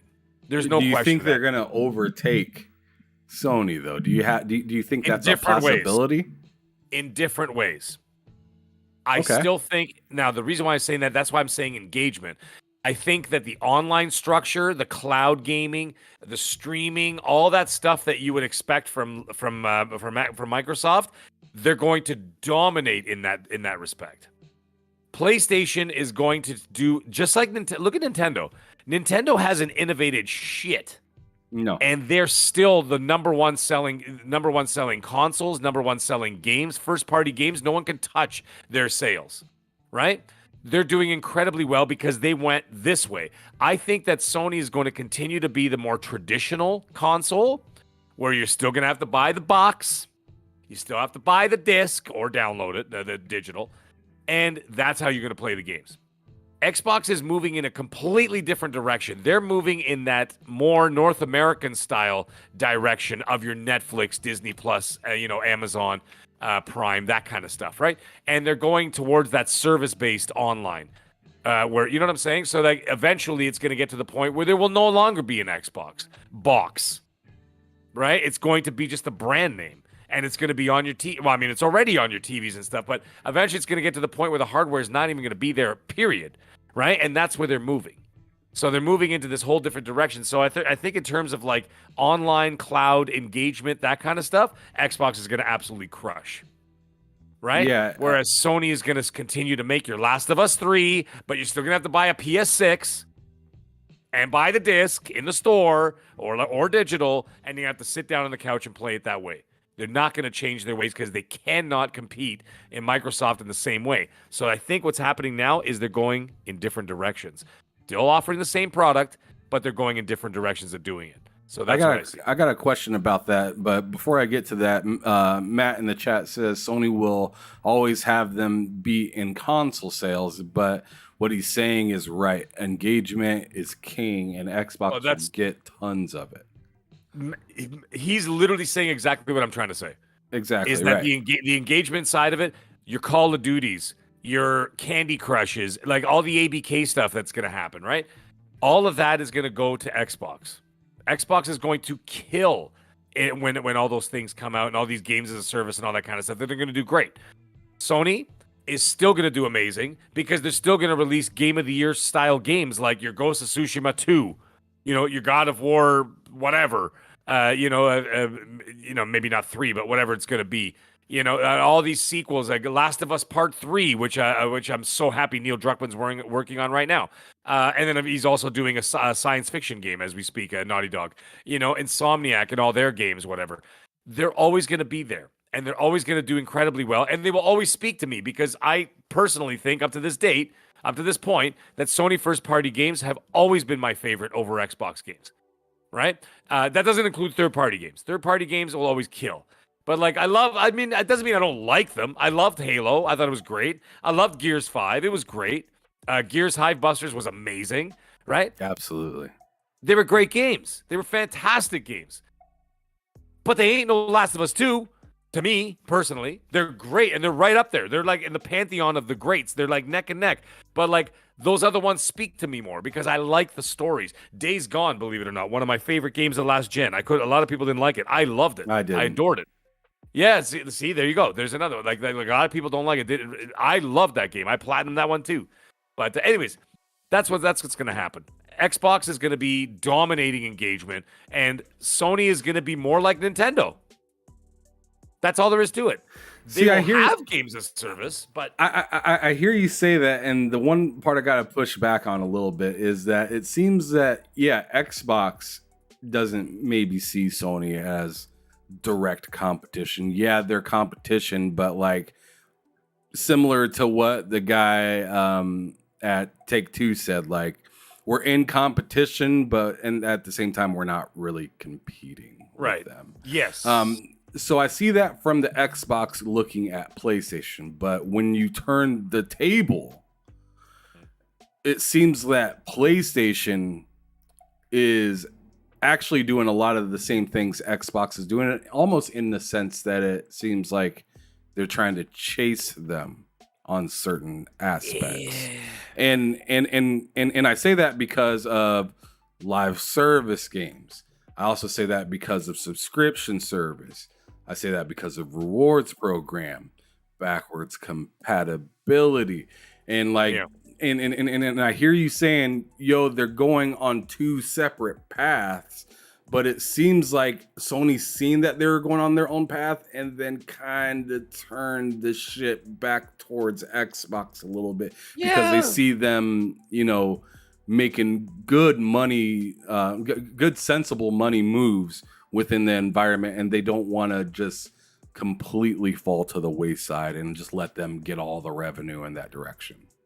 Yeah, you're right. And what they're going to do is they're going to still want people engaged in the system. They're not losing Call of Duty. They still got Fortnite and your Apex Legends and your Call of Duty Warzone 2 that's coming out in a week or so, and or whenever the hell it's coming out. And they got all these things happening, right? So, and then of course now they've got 12 games as a service games being developed right now. Doesn't mean all 12. Yeah, I saw the chat too. That's what I was laughing at earlier. Yeah, that's why I smiled. Doesn't mean all 12 of those games are going to come out. Let's say 4 of them hit. Maybe say 3 of them hit. Maybe say 2 of them hit. Maybe only 1 of them is popular. But they're going to keep doing that because they want engagement in the system, not because they want engagement the way Microsoft does. They want to have constant engagement in the system because they want people to be exposed to the PlayStation Store so they can buy other games while they're there. They're like, "Oh, I'm playing this game on PlayStation. It's great. What else they got hanging around on this PlayStation?" So they go to the PlayStation Store because if you go to the PlayStation, like the main screen, they got advertisements for what they got in the store, what's on sale, what's going on. So they want your eyeballs on the system. That's what it all is. It boils down to. Microsoft wants you online and engaged online because that's where they make all their money. Is the longer you stay online, they make all their money. Right? Well, so that's how that works. But PlayStation is doing mobile now as well. I mean, like they already had some sort of mobile thing that they were working on, but they're purchasing. They're making purchases to like the way they've been moving has looked like they're fighting Microsoft, although Microsoft says they're not fighting them. I think the only thing Microsoft is fighting for, which you guys pretty much said this already, is just more engagement and more people like looking at them. Hey, I'm here. Don't forget that I'm here. Look at me. I'm here. And I'm down to play. Where PlayStation is like, whoa. Don't look over there. Don't look over there. We actually have that too. Right. They want your eyeballs on their system. I get it. And that's what they want. They want you to stay in the ecosystem. And like once in a while, and it works. And it works. You know why? Because sometimes I'll turn on the PlayStation and just kind of wander around the store. Just because I'm like, what's going on here? What do we got going on over here? Let's see what they got over here in the store, and let's see what's on sale or whatever. And I'll just poke around and take a look because they've got my eyeballs, right? Maybe I'm playing something, whatever. They got my eyeballs, and when they see something coming up, I'm like, oh, maybe I'll check this out when it comes out or whatever. That's what they want. I know both companies want that, but they want it for different reasons. That's why they need the online, because I think Microsoft is going to be making most of their money off the microtransactions of these online games. And they need people engaged in the system and on their servers because they make money they make money per minute of how long you're on their servers for. right? That's how it all works. Sony's not going to be making money the same way because they don't own any servers. You see what I mean? Yeah. They don't own it. So they're not making the money off that. Microsoft owns the damn servers. So they're making the money off of the engagement on their servers and on their cloud and everything else. PlayStation's just renting it from Amazon. They don't, so that's not where so you see what I mean? That's why I'm saying that's where they're making their money in a different way. Yes, they're doing it, but that's how it's going to roll. Like I said, Microsoft bought the bank. Sony's just working with the bank. You know. So absolutely. I mean, that makes a lot of sense on what you just said right there. Fantastic way of putting it right there, too. Really appreciate that. But moving a little bit further, we only got a few more questions to go until we go on ahead and end the show. But next thing I want to know is, like, other than God of War Ragnarok, and let me actually go on ahead and say 2023 and on. Uh-huh. What are you most excited for? Not what you're looking forward to, most excited for. Like, you can't wait to sink your teeth into it. Like, what would that game be for 2023 and on? You can list a couple right if now. you have to. 2023 and on. Okay, so we're gonna because I was Callisto Protocol's up there, but like that's an unproven IP. It just so happens to be the creator of Dead Space, which I'm super excited for the remake of Dead Space as well. It looks incredible. I can't wait to get into Hogwarts Legacy. Like I said, I am a huge Harry Potter fan. I don't know what the hell it is. It just gripped me.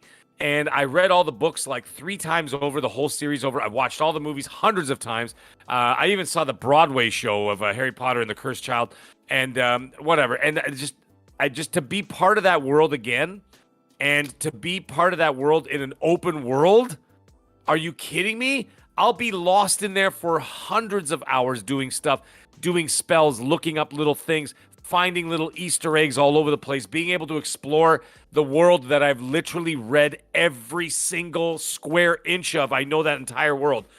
To be able to physically do all that and be able to experience all that in a fully next-gen way, as opposed to like even the Harry Potter games from the PlayStation 2 and stuff. I loved them because you were able to walk around Hogwarts Castle and all that kind of thing and whatever. I was a huge fan of that. But to be able to do what they're doing in this game, mind is already blown. Like, I watch the videos and I'm like, this is it. And my wife and I are just completely set on it. We can't wait to play that game. And I can't wait to sink all my hours into that game. It's going to be something else. Other than that,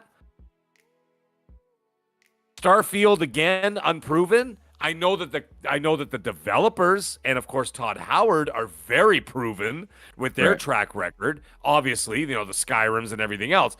But I'm not 100% sure until I get the game in my hands, right? But I know I could say like Hogwarts Legacy. It's not, you haven't played that either, Mag. True, but it's the subject matter that sold me for Hogwarts Legacy, right? Starfield, I don't know who the person Starfield, is. the subject matter is still up in the air. Like, it's up in the air. We don't know who the person is. It's not like, a famous sure, you character. have an idea of what you're doing, maybe, but you have no idea like who any of the antagonists are. You don't even really know what the protagonist is capable of. Yes. It's just so many question marks, and that's literally how they laid it out. They laid it out like that on purpose, where it's like, it's up to you. And I feel like they want to keep that mantra all the way up until until launch. I'm gonna put 200 hours into Starfield. You know what I mean? I'm still gonna beat the living crap out of that game. But in terms of anticipation, Hogwarts Legacy, the biggest one, and then of course it's not even announced yet. But even though he's working on it. I would say that my most anticipated game of probably the next 5 to 10 years, tie for first place. You can even say Grand Theft Auto 6, but I played a lot of Grand Theft Autos, right? So I know what to expect. Last of Us 3. Last of Us is a series. Last of Us, love that. Last of Us is a series that I just can't let go.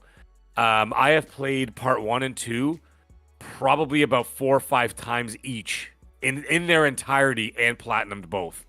I've platinumed Last of Us 1 3 times. once on the PS3, once in the PS4 remake, and now on the PS5. I can't stop with that game. I love the characters. I love the story. The story is so incredibly dark and gripping. I can't get enough of it. I can't wait to see the ending of this series, of where they left off and how it ended. And I'm like, you got to finish this story. And he is going to. He's writing the script. He's writing it now at Druckmann. But like I said, they were working on a sci-fi game, so we'll see what happens there. But yeah, as it stands, of what's actually tangible and in front of us, Hogwarts Legacy. Okay. Dope. So now you kind of hinted at the next question a little bit in part of your answer. I want to know a game that you picked up that you were really anticipating and it sucked. God damn it, that's tough because you know how I've already said it earlier, you know how strict I am with what I purchase because I'm like, I don't look at a game and go, well, maybe I did in the 90s because you didn't know. There was no YouTube. I can't go on YouTube and be like, let me check this game out. Let's see see if it's like, let me watch a gameplay video, see if it's something I'm interested in. In the 90s, all you had to do was you got a square on the back of the box with a picture on it. You looked at the picture and you literally made your decision from there, right? So it was truly a crapshoot. I can't think. Okay, give me a second. Let me see if I can think of something. That's a tough question, man. That's a really tough question because, like I said, when I buy something, because like I said, when I buy something, it's always a guarantee for me, right? It's a game that I know I'm gonna love. There's nothing that you've bought within the last 2 to 5 years where you're like, man, I purchased this and my hype was here. Right. And now it's down here. Do you know what's interesting? I found that a lot of hype that I had for certain games were games that were coming to Game Pass. Because, like I said, I only purchase 100% bangers. So there were a lot of games I was anticipating on Game Pass, and I played them, and they sucked. So in that respect, in a weird sort of offshoot way, I still paid for that game with my subscription. Yeah. So in a way, I know I'm kind of darting around. I feel like a politician, like I'm dodging questions and trying to twist it around. But like in a way, it's almost like I am kind of like purchasing it in a way, and I'm being like, I'm really anticipating this game, and I turn it on, I'm like, what the fuck was that? Excuse my language. And I'm like, what was that? I'm like, that was garbage. Uninstall, and there are like so many dozens of games that I have downloaded from Game Pass and uninstalled within half an hour to an hour, just because they were just not what I was expecting. But as for purchasing, the only one that I haven't finished, I'll say this one, Demon Souls for the PS5. Snap. I put 45 hours into that, and I put it down. I just couldn't do it anymore. I was just like, I don't know where I'm going. I don't know what the hell I'm doing. I loved the concept, but my God, give me a map. Like, Jesus Christ, give me something that, like, I know where I'm going. I don't want to fight in my underwear because the armor's too heavy. Who's fighting dragons in their underwear? You know what I mean? But, like, that's the only way that I could be able to roll. So, you know what? In that way, maybe Demon Souls might be one that pissed me off because I haven't gone back to it. And I have a feeling if I try to get back to it, I don't know what the hell I'm doing. Souls games, I love the concept, and I love like the dirty worlds, the dirty, gothic, evil-looking worlds, the dark worlds that they create. But God damn it, that those games ever piss me off because there's one thing that they don't tell you where to go, like they don't hold your hand.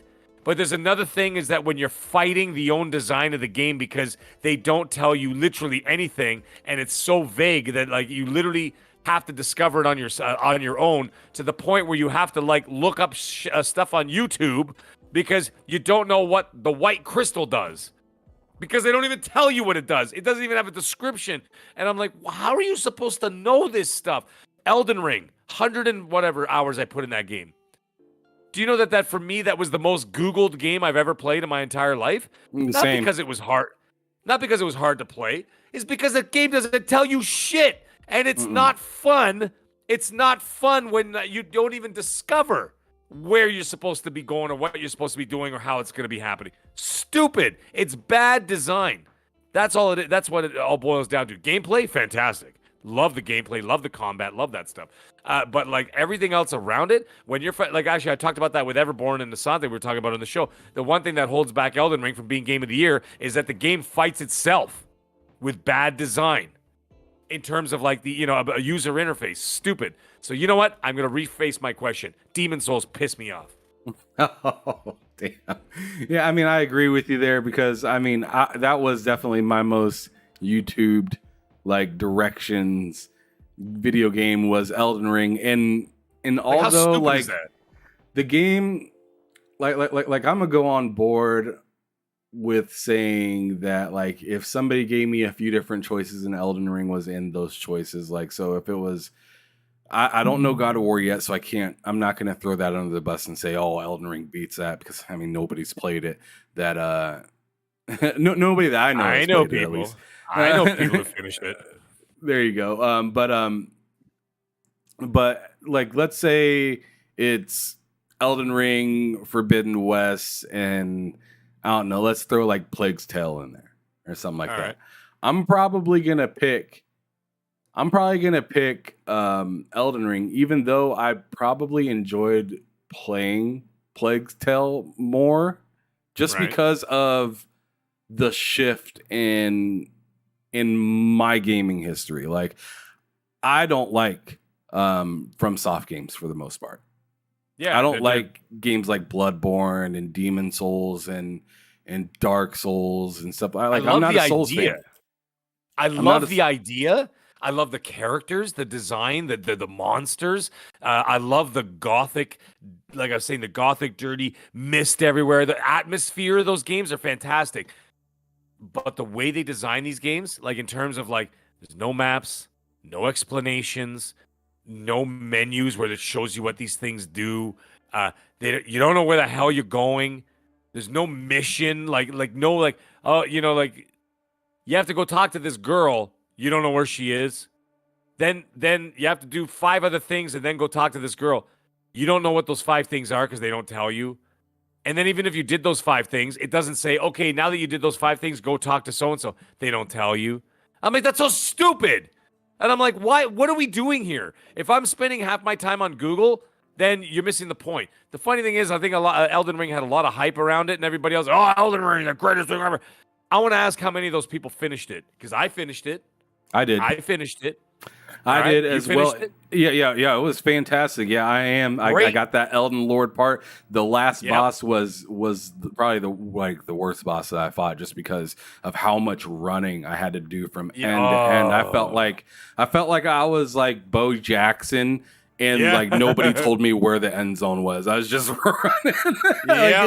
It just felt ridiculous. But the thing that changed for me between all the Demon Souls and like Bloodborne type of games is traversal. Traversal is massive for me. So to be able to move around is a huge deal. And it's one of the main reasons that I knocked Horizon.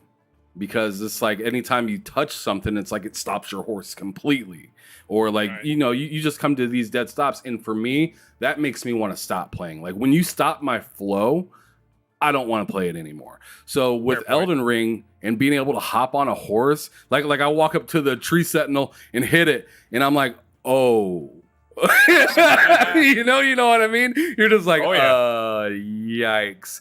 And I just call the horse in and I ride out. Like to me, that opened up the game so much for me to be like, you know what? I got your number, bruh. I'll be back. I'll be seeing you. I'll be back in 40. I'll be back in 40 hours. Yeah, I did the same thing. I went up to this guy and I'm like, "Who is this guy?" He's just standing there. I'm like, "Let me go say hi with my sword." I went to go say hi with my sword, and the dude swung once and wiped me out. Yeah, he said goodbye. I'm like, "Okay, never mind." You died. I'm like, "Okay." So I went back and I'm like, "All right." Bro, I'll see you in 40 hours. I'll be back. See you later. And then, I went back, and when I beat him, it was incredible. The feeling was amazing. The gameplay, incredible. Love the gameplay or whatever. It's just everything around the gameplay. They need help.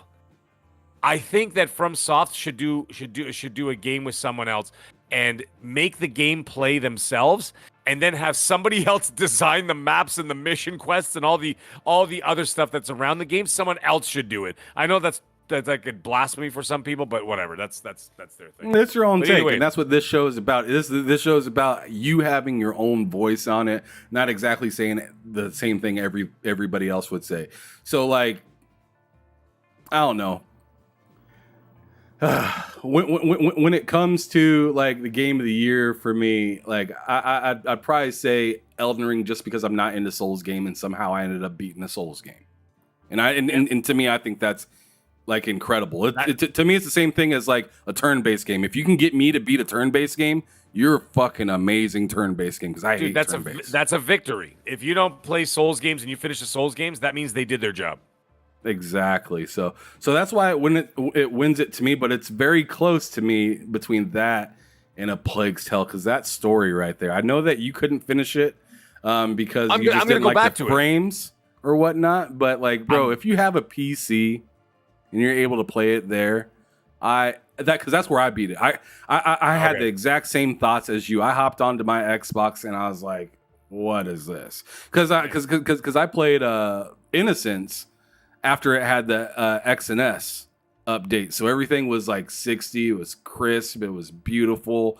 And as Rand was saying to you, like, dude, it's hard to go back after after you had the good stuff. I put in that 100 octane fuel into my car, and I'm used to the way this feels riding on the road now. I don't want to go back to 87. That's why I'm not playing Gotham Knights as well. I'm not saying yeah, nice. But like Gotham Knights, it's 30 frames. I can't play a 30 frame open world action game at 30 frames anymore. I'm done with it. And it's because you go and you play like Assassin's Creed Valhalla, open world, 60 frames per second. What, you guys can't get your shit together like they did? And Valhalla's 100 times the size of Gotham Knights. What are you guys doing over there? Like, what, Warner Brothers doesn't have any money for you? Come on, man. Like, that's like, so I'm not going to do it. But anyways, Plague Tale, I'm going to get back to it. I was just griping about, like I put it down. I'm like, I'm going to go back to it because Call of Duty came out like 2 days later. And I'm like, all right, well, let me play this. I started playing the Call of Duty Modern Warfare. That's what pulled me away. But I will go back to Plague Tale. It's just a matter of time. But like, I love the first one. So I'm going to go back and play the second one. But remember, when the first one came out, I was probably used to more 30 frames per second games at that time. Right? On the console side of things, on the One X and on the regular One S and whatever else, right? So I didn't really notice, but now I notice, right? So that's a thing. So anyways, whatever. Yep. Hey, you already had the McDonald's burger, and now you done had a gourmet burger, and you don't want to go back to McDonald's. No, that's what I don't want to go back. It's exactly what it is. I don't want to go back to McDonald's. I'm done. All right, so you got 2 games to revive. Dead IPs. Right. What are they? Okay. Pandemonium for the PlayStation. Pandemonium is. Do you remember that game? Where you're playing like these like court jester clown things with these big like whatever, and it was anybody who's not seen it or know the game, go YouTube it and check it out. It is the wildest 3D platform game I've ever played in my entire life. Pandemonium 1 and 2 completely blew my mind. Absolutely adored that game. That's one of them. Another IP I want to see revived proper. Give me Twisted Metal. Funny because I just did a show with David Jaffe last week, who created Twisted Metal. Right. Give me Twisted Metal. Bring it back in a real way. Car combat, the way that they did it was amazing. I put hundreds and hundreds of hours into the Twisted Metal series. I couldn't get enough of those games. They were so good. You do games like that, I'm back in. Those are 2 IPs I want revived. Twisted Metal and Pandemonium. Pandemonium's that's a deep dig. Yeah, right. That's a real deep dig, but that was a big game for me. I adored it. I heard that, and I was like, good luck with that, bro. No, I know. No one's ever going to do it. But one day I'm going to find an emulator and play that game again because it was so good. There you go. And then we're coming up on like the last 2 questions. So the first one will be it's kind of a compounded question. It's what frustrates you in gaming as a whole, and then what would be a dream come true? What frustrates me is announcing these goddamn games too early and just advertising the hell out of games that are years away. Stop it. Please just stop it. I'm not saying you gotta I understand what they're doing because they're trying to build hype, but here's the thing. Stop hyping up a game that's 3 years away. I don't give a shit. You know why? Because I'm not going to be playing it for 3 years. You know what I'm saying? Stop showing me developer diaries. I don't care what they're doing in Norway, taking pictures on the beach. Oh, we're taking pictures on the beach for this game. I don't care. Give me the product. When you come to I don't work in restaurants anymore, but when I wasn't working in a restaurant, do you care that? Do you want me to come out and send you a chef's diary of where I found the burger or where I got the steak from? No, you're coming into the restaurant, you're sitting your ass down, you're gonna order the steak, right? You don't care where it came from. You don't care that I cultivated the cow and read him poetry every day, and that's what softened the meat. Come on, man, nobody cares about that stuff. I mean, some people do, but I mean, that to me is nonsense. Listen. You're there for the product, right? Give me the product. Start advertising like they do in a movie. When the game is within a year out, and the thing is, if the game's going to be delayed, stop announcing them. Stop telling us about the delays. Stop giving us release dates that you're not meeting. Just finish the goddamn game. That's all it is. I don't care how long it takes. Take whatever time you need. Do whatever you got to do. Stop sending those CD Projekt Red yellow emails on Twitter saying, hello, we know you're looking forward to, whatever. But we had to delay yet again to give it more polish, blah, blah, blah, blah, blah. Just stop. Stop telling us. Sony does it right. When they delay a game 3-4 times, they don't tell you. And a lot of times you don't even know. They will not give a release date until, you know what they'll do? They'll go dark on it, right? Like, for example, they delayed Uncharted once, publicly. They internally delayed it 2 other times. But you never knew about it. Uncharted 4 specifically, right? Those are the things that they delayed it internally 2 more times, but they delayed it officially once, publicly. So that's what bothers me. You know, the thing is, that doesn't bother me. That doesn't bother me because what they did is that they did it once. They didn't give a release date until the game was ready. And then they said, the game's coming in 2 months. The game's going gold. We're ready to go. Then they start the advertisement campaign. And guess what? 2 months of advertising is more than enough time. I don't need to know about Grand Theft Auto 6 5 years before it comes out. That's not going to make me purchase the game any faster. Because when the game comes out, I'm still going to purchase it. All you need is 2 months of the marketing machine moving and get the hype going, and people will buy it. But trying to build up hype 3-4 years before a game comes out, you're setting up your fan base for failure. Okay? I think even a year out sometimes is a little too early in my opinion. Yes. For instance, this isn't even a video game. The movie Mario. The advertisement came out with that, Chris Pratt as Mario, Jack Black as Bowser and all that stuff. And I was super stoked when I seen it, right? But then they said the release date for that wasn't for another year almost. Yeah, it's Christmas 2023 or whatever. Yeah, and I was just like that's cool to see now, but I know if I would have seen this ad just a few months before, I'd be wanting to see this just as bad. You're still gonna go, right? You're still gonna go. I showed my wife the advertisement, and my wife was she was stoked. She was like, "Oh, our daughter is gonna love this. She loves Mario and stuff like that." She's like, "Oh, can you look up Showtime so we can go see this?" And I was like, "No, sweetie, this doesn't come out until."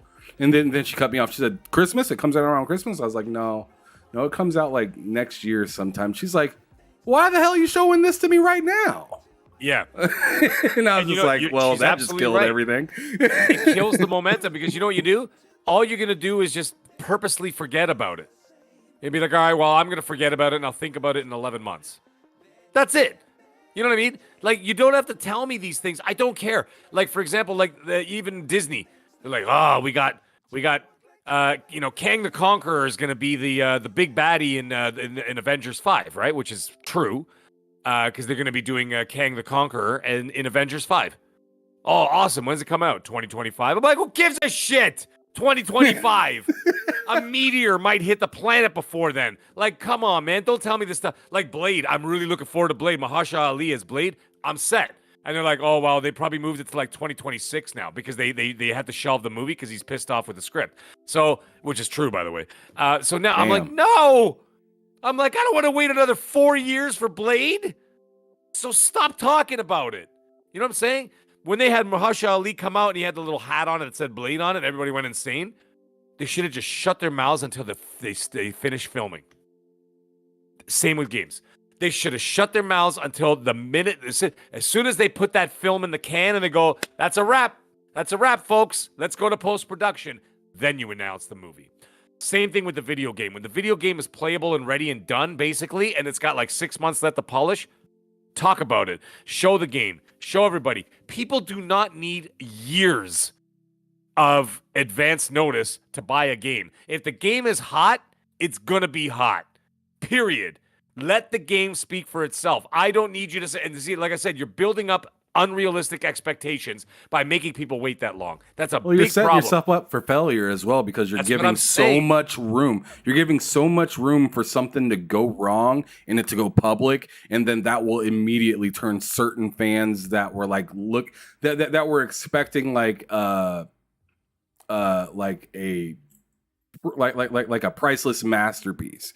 You're giving those people the thought process of this could be a train wreck, and now I'm not going to buy it day one. I'm going to wait until everybody else tries it now.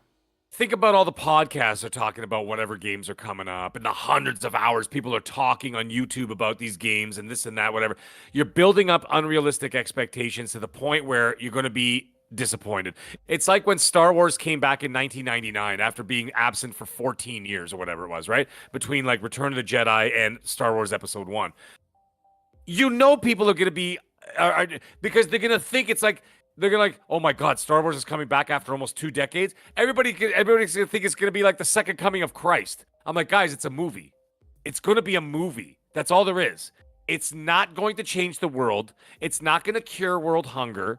It's just a movie, right? So stop building it up like it's gonna be the greatest thing of all time because you're going to disappoint yourself. Because the anticipation, so anyways, like I said, that all ties into the gaming situation. So like, stop announcing games too early. Now, as for something that's like would be a dream come true, yeah, I would say the number one thing that I would want to see a dream come true: announce the games and release them in a timely manner from when they're announced and when they're actually coming out. That would be my dream come true. So essentially, it's like I'm giving you an answer to 2 questions with the same subject matter. So one side of it really pisses me off. The one side would be really great. Announce it within the year, show it, and release the damn thing. That's all there is to it. But take as much time as you want. Just don't tell us about it. Yeah, and if 4 years out, shut up.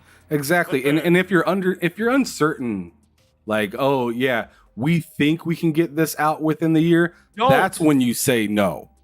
Don't even tell us. Like if you're saying I think or we project, just go on ahead and say no, we ain't ready.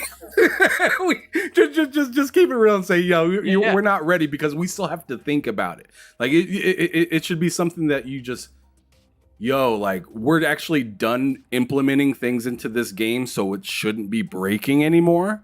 Let's go on ahead and play this. Okay, we played it. It's done. It felt great. Let's go on ahead and ship it now. Instead of start the marketing machine. Because it feels like we are the QA in a way. Yeah. And I don't like kind of annoying. Yeah, like I don't like that. Like, announce it when it's ready to roll. So you still have time. Get the marketing machine going. Get it all going. Take as much time as you need. I'm not rushing anybody. I'm not telling you to crunch. I'm not saying any of that stuff. Just stop telling us. Like, I am sick and tired about hearing about Senua's Saga with the developer diary videos. I don't care. I know some people do, and that's fine. If they're really into that, that's great. Like, hey, to each their own, right? I don't need to see them, like I said, taking landscape pictures in Norway. I don't care. Just give me the effing game. You know what I'm saying? Just give me the game. Like, I don't care about what you're doing about, Sven went over to the mountains for 6 days and recorded wolf sounds so he could put them in the game. Okay, that's cool. But stop talking about the game that you announced 3 years ago and we still don't have a release date. Like, come on, man. Stop talking about that stuff too far ahead. PlayStation was guilty of that last generation. When they did the whole thing, they announced The Last of Us Part 2, 2011, and the damn game didn't come out or whatever year it was, and the game came out 7 years later. Cut that out. Like, for the love of Christ. You know what I mean? So, like, just, announce that you're working on it. Like, for example, Last of Us 3. Neil Druckmann announced that he's writing the script. I don't want to hear about it till it's done. And then start the marketing machine because I'm going to buy it anyway. So anyways, like I said, keep it within a year, have it there, announce a release date, release the game. That's my dream.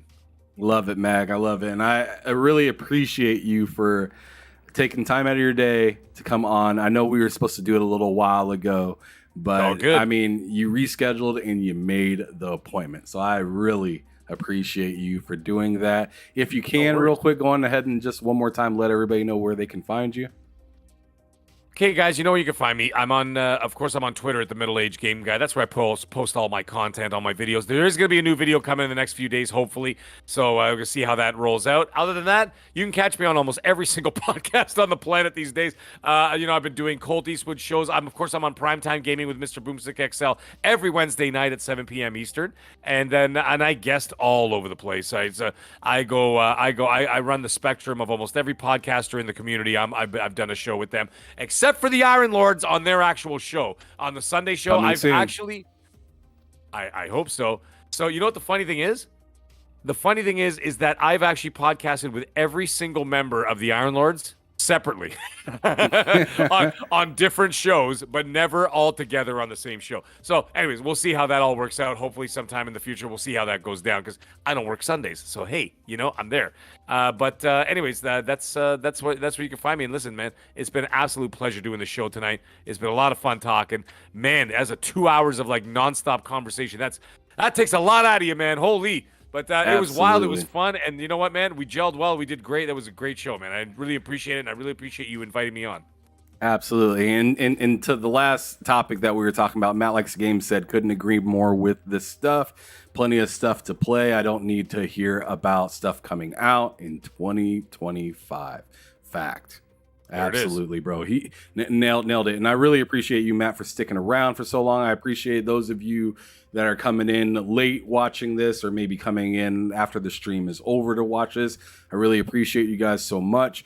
The very last thing I'm going to ask you to do is what I ask everybody to do on their way out of the show is I want you to describe gaming using only 3 words. The greatest hobby. Fact. That right there. I love it. I love it. That was perfect. And you guys, make sure you guys come through tomorrow. Me, Loke, and Cozy are going to be doing our show, Bullsitting.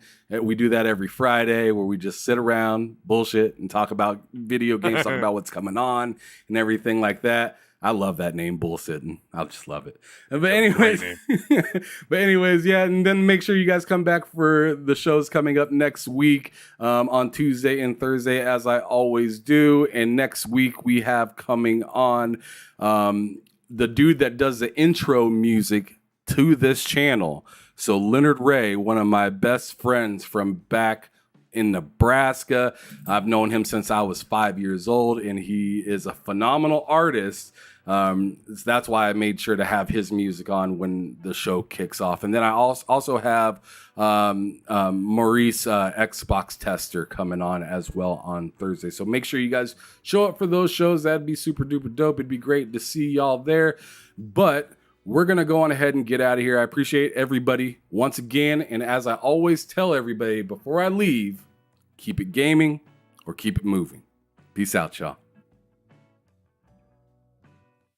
Welcome to the Behind Them Sticks podcast, brought to you by TSWS Gaming. Come and talk to me, Lennard Ray. That's your name. Come and talk to me. I just wanna have a conversation. No, I'm not your type of baby. Listen, I'm just saying we can rule the world, just me and you, if you could play.